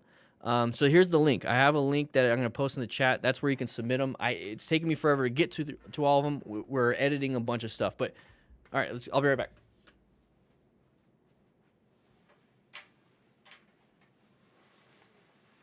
It's a secret door.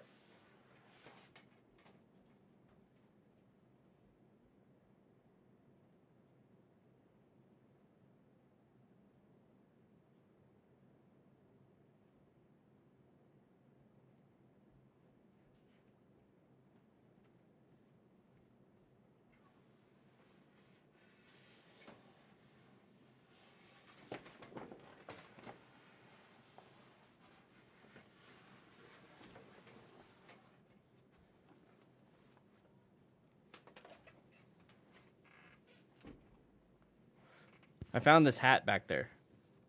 It's pretty cool. So let's see. So it's a Hedon. You get Hedon helmets. So Hedon. And we're Saving Private Ryan. Hedon. Anyways. So this is the 2019 one. So 2019.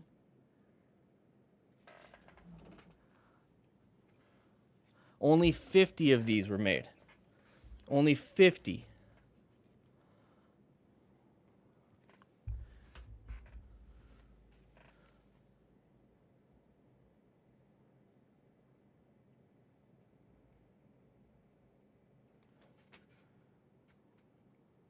There we go. I got to refresh the dono. What happened? What did you guys do? What did you guys do? So DGR 2019.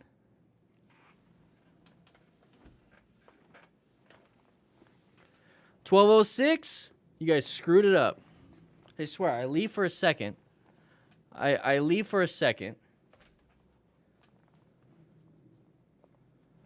And Joe and Weird Number Gang screwed it up.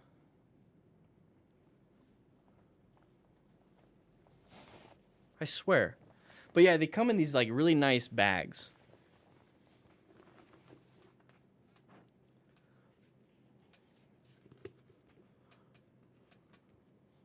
DGR 2020. It's another Hedon helmet. The inside is like this black suede. Woo!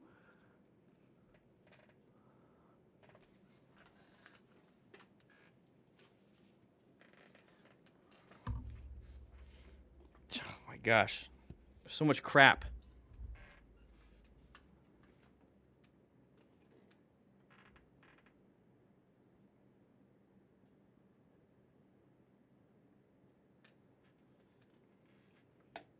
Oops.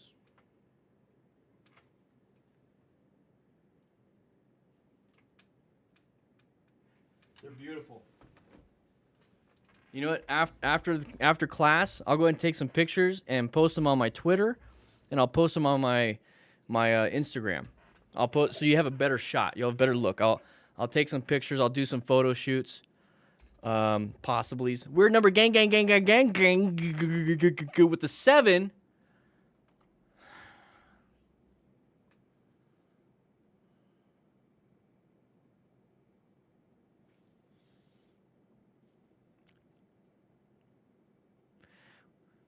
We're getting closer to 1, 2, 3, 4 though.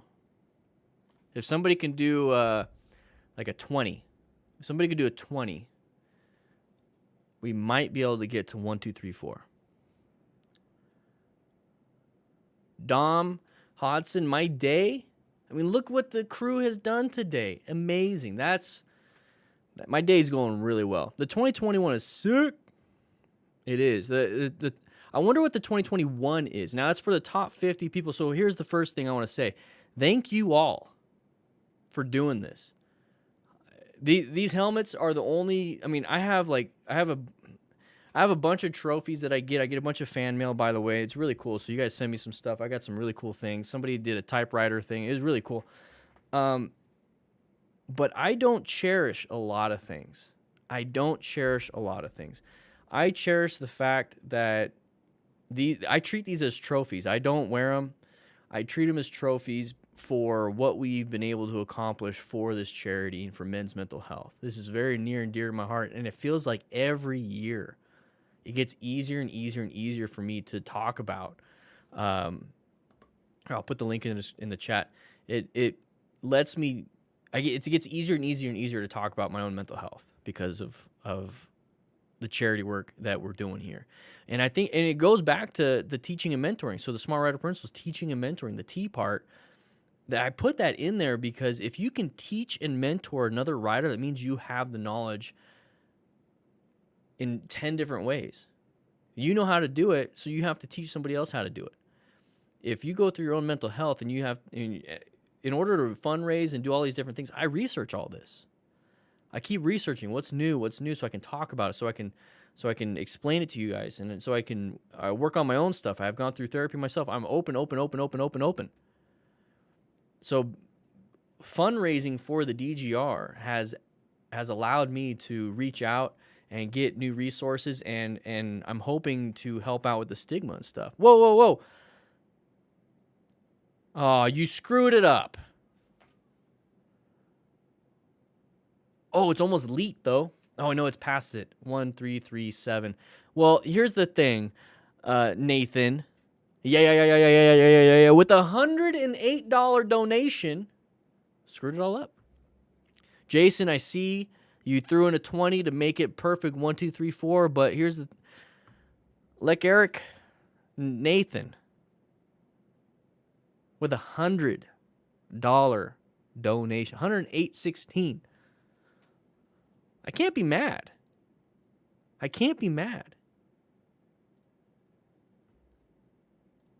can't.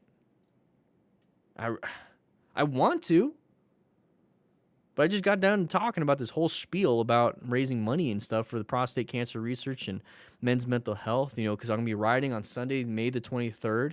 I'll be riding in the Distinguished Gentleman's Ride with fellow men and women across the globe because we're trying to raise funds and awareness for prostate cancer and men's mental health on behalf of Movember, because men die an average 6 years earlier than women and for largely preventable reasons.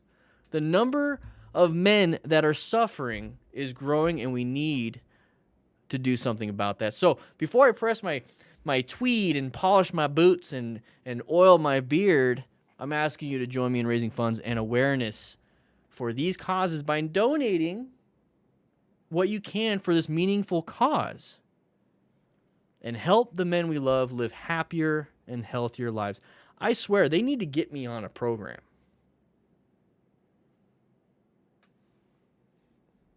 Movember. DGR, where you at? I have too much fun with this. Mate, you did. Archer Moody, what's up, Mr. Fireman? Hey, how you doing? How you doing? I wanted to get going, but I'm having too much fun. You guys want to see the helmets again? 2019 helmet. Beautiful helmet.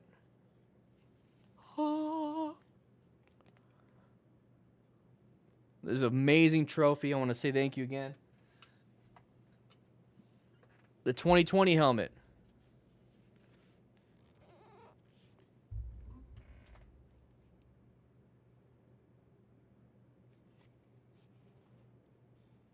You can see the fan in the reflection.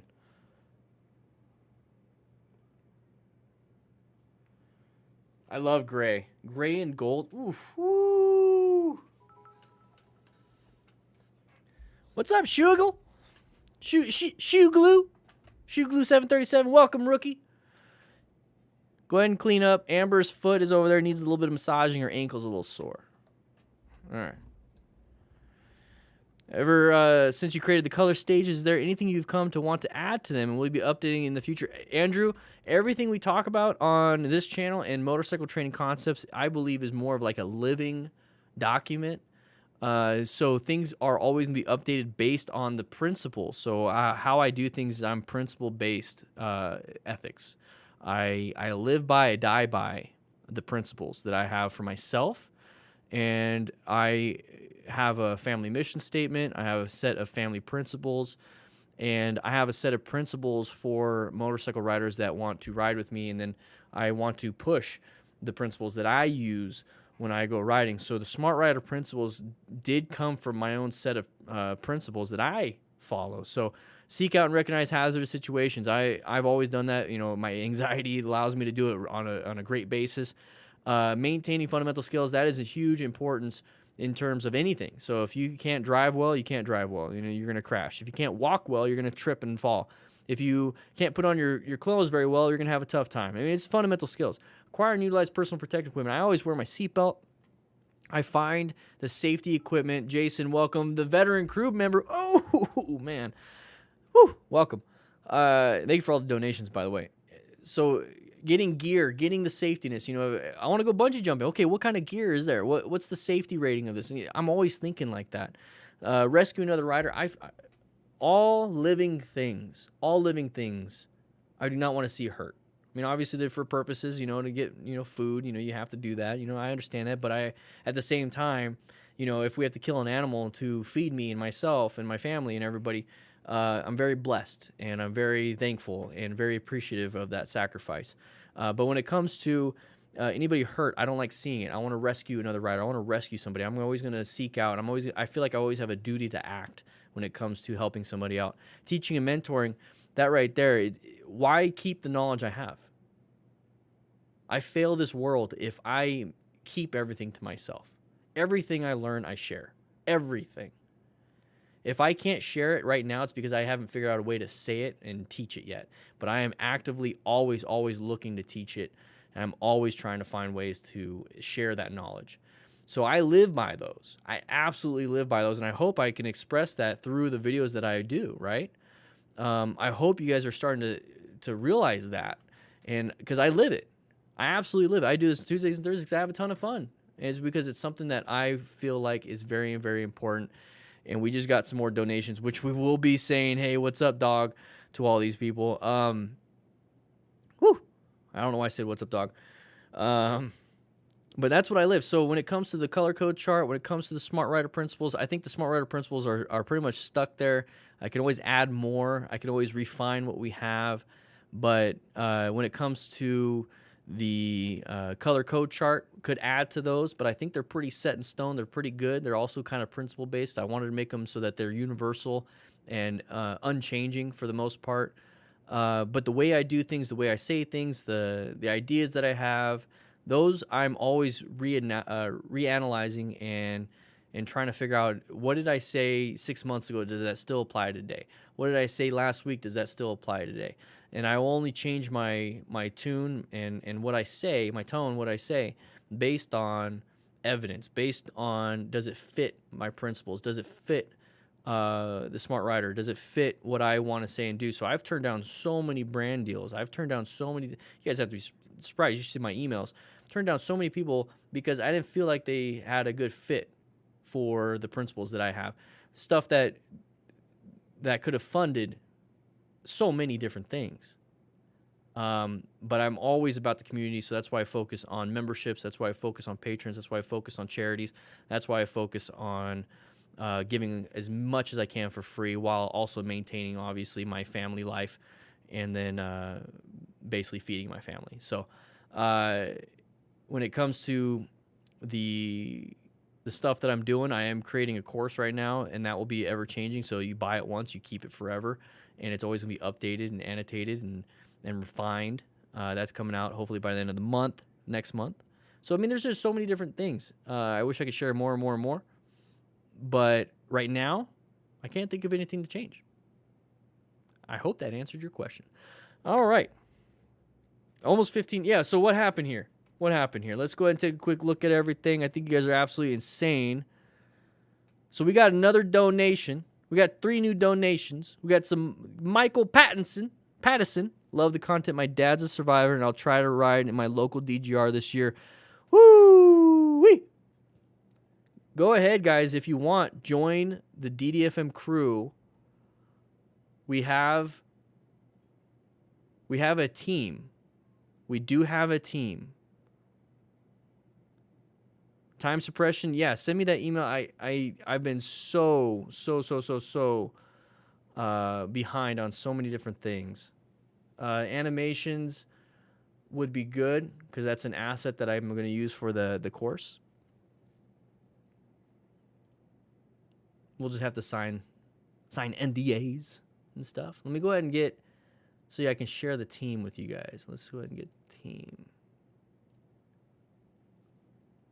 There we go. So if you're gonna ride in your own group ride, or if you're gonna ride in your own group, join the team. Right now we have Lance, Marcus, Topher, and Craig on the team. You just click that little join button. I put it in the chat. The goal is $1,500 for the team itself. Okay. So if you can't donate to me, just join the team. Even if you raise money or not, it's good to have as many team members as possible. I don't know why I say it like that. I sound like an idiot. Let's see. Let's check the leaderboards. Woo! We're almost #1 in the world. So it's not updated yet right there, but we're at 1458. And the top person is 1,500. I didn't think I was going to keep going.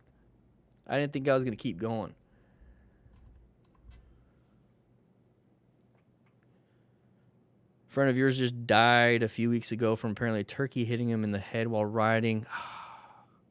Sorry to hear that, man. Sorry to hear that. That's a tough day, man.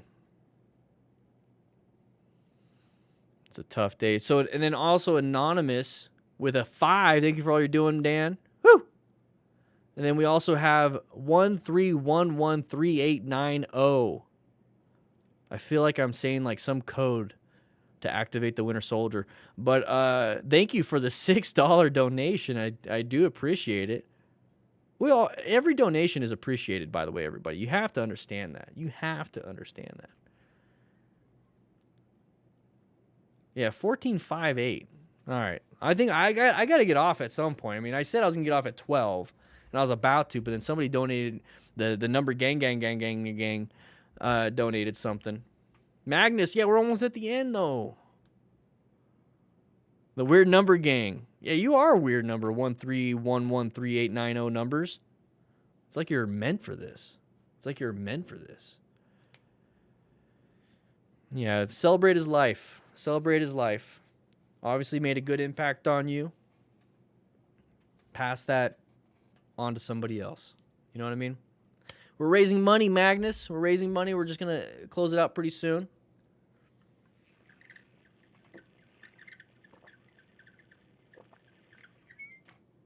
So, yeah, you can donate 20, 50, 100, 200, 5 grand, you know, whatever you want to do. Let's go ahead and make it a little bit cleaner looking.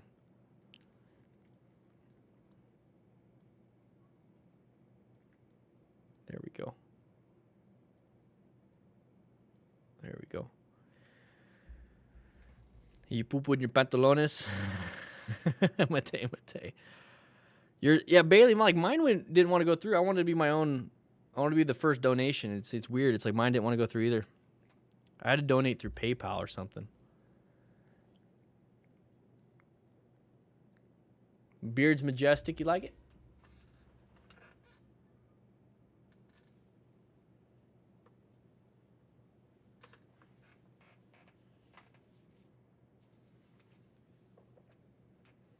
Smells good too. I keep it nice and clean. Hey TJ, thank you. Hey, I hope you're doing well, man. I hope you're doing well. It's a rough story. I feel like I've been there with my first ex-wife. Not that many years, but she took my dogs. She took my house. Took part of my retirement. You know?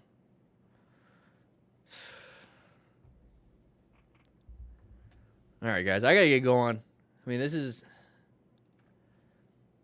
insane. I don't want to, that's the thing is I don't want to miss anybody like Christopher with a $20 donation.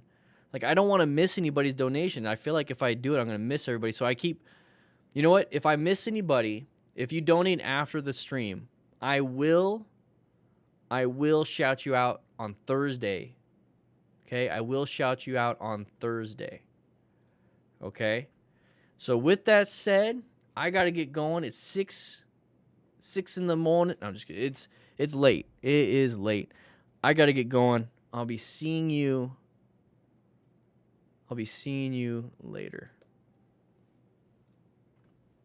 Woo! Hey, look at that. That looks like what's happening here. Let's go ahead and refresh this. Let's go ahead and refresh it. Let's see what it looks like. Let's see what it looks like. Ooh-wee. Look how much money we've raised. Look how much money we've raised.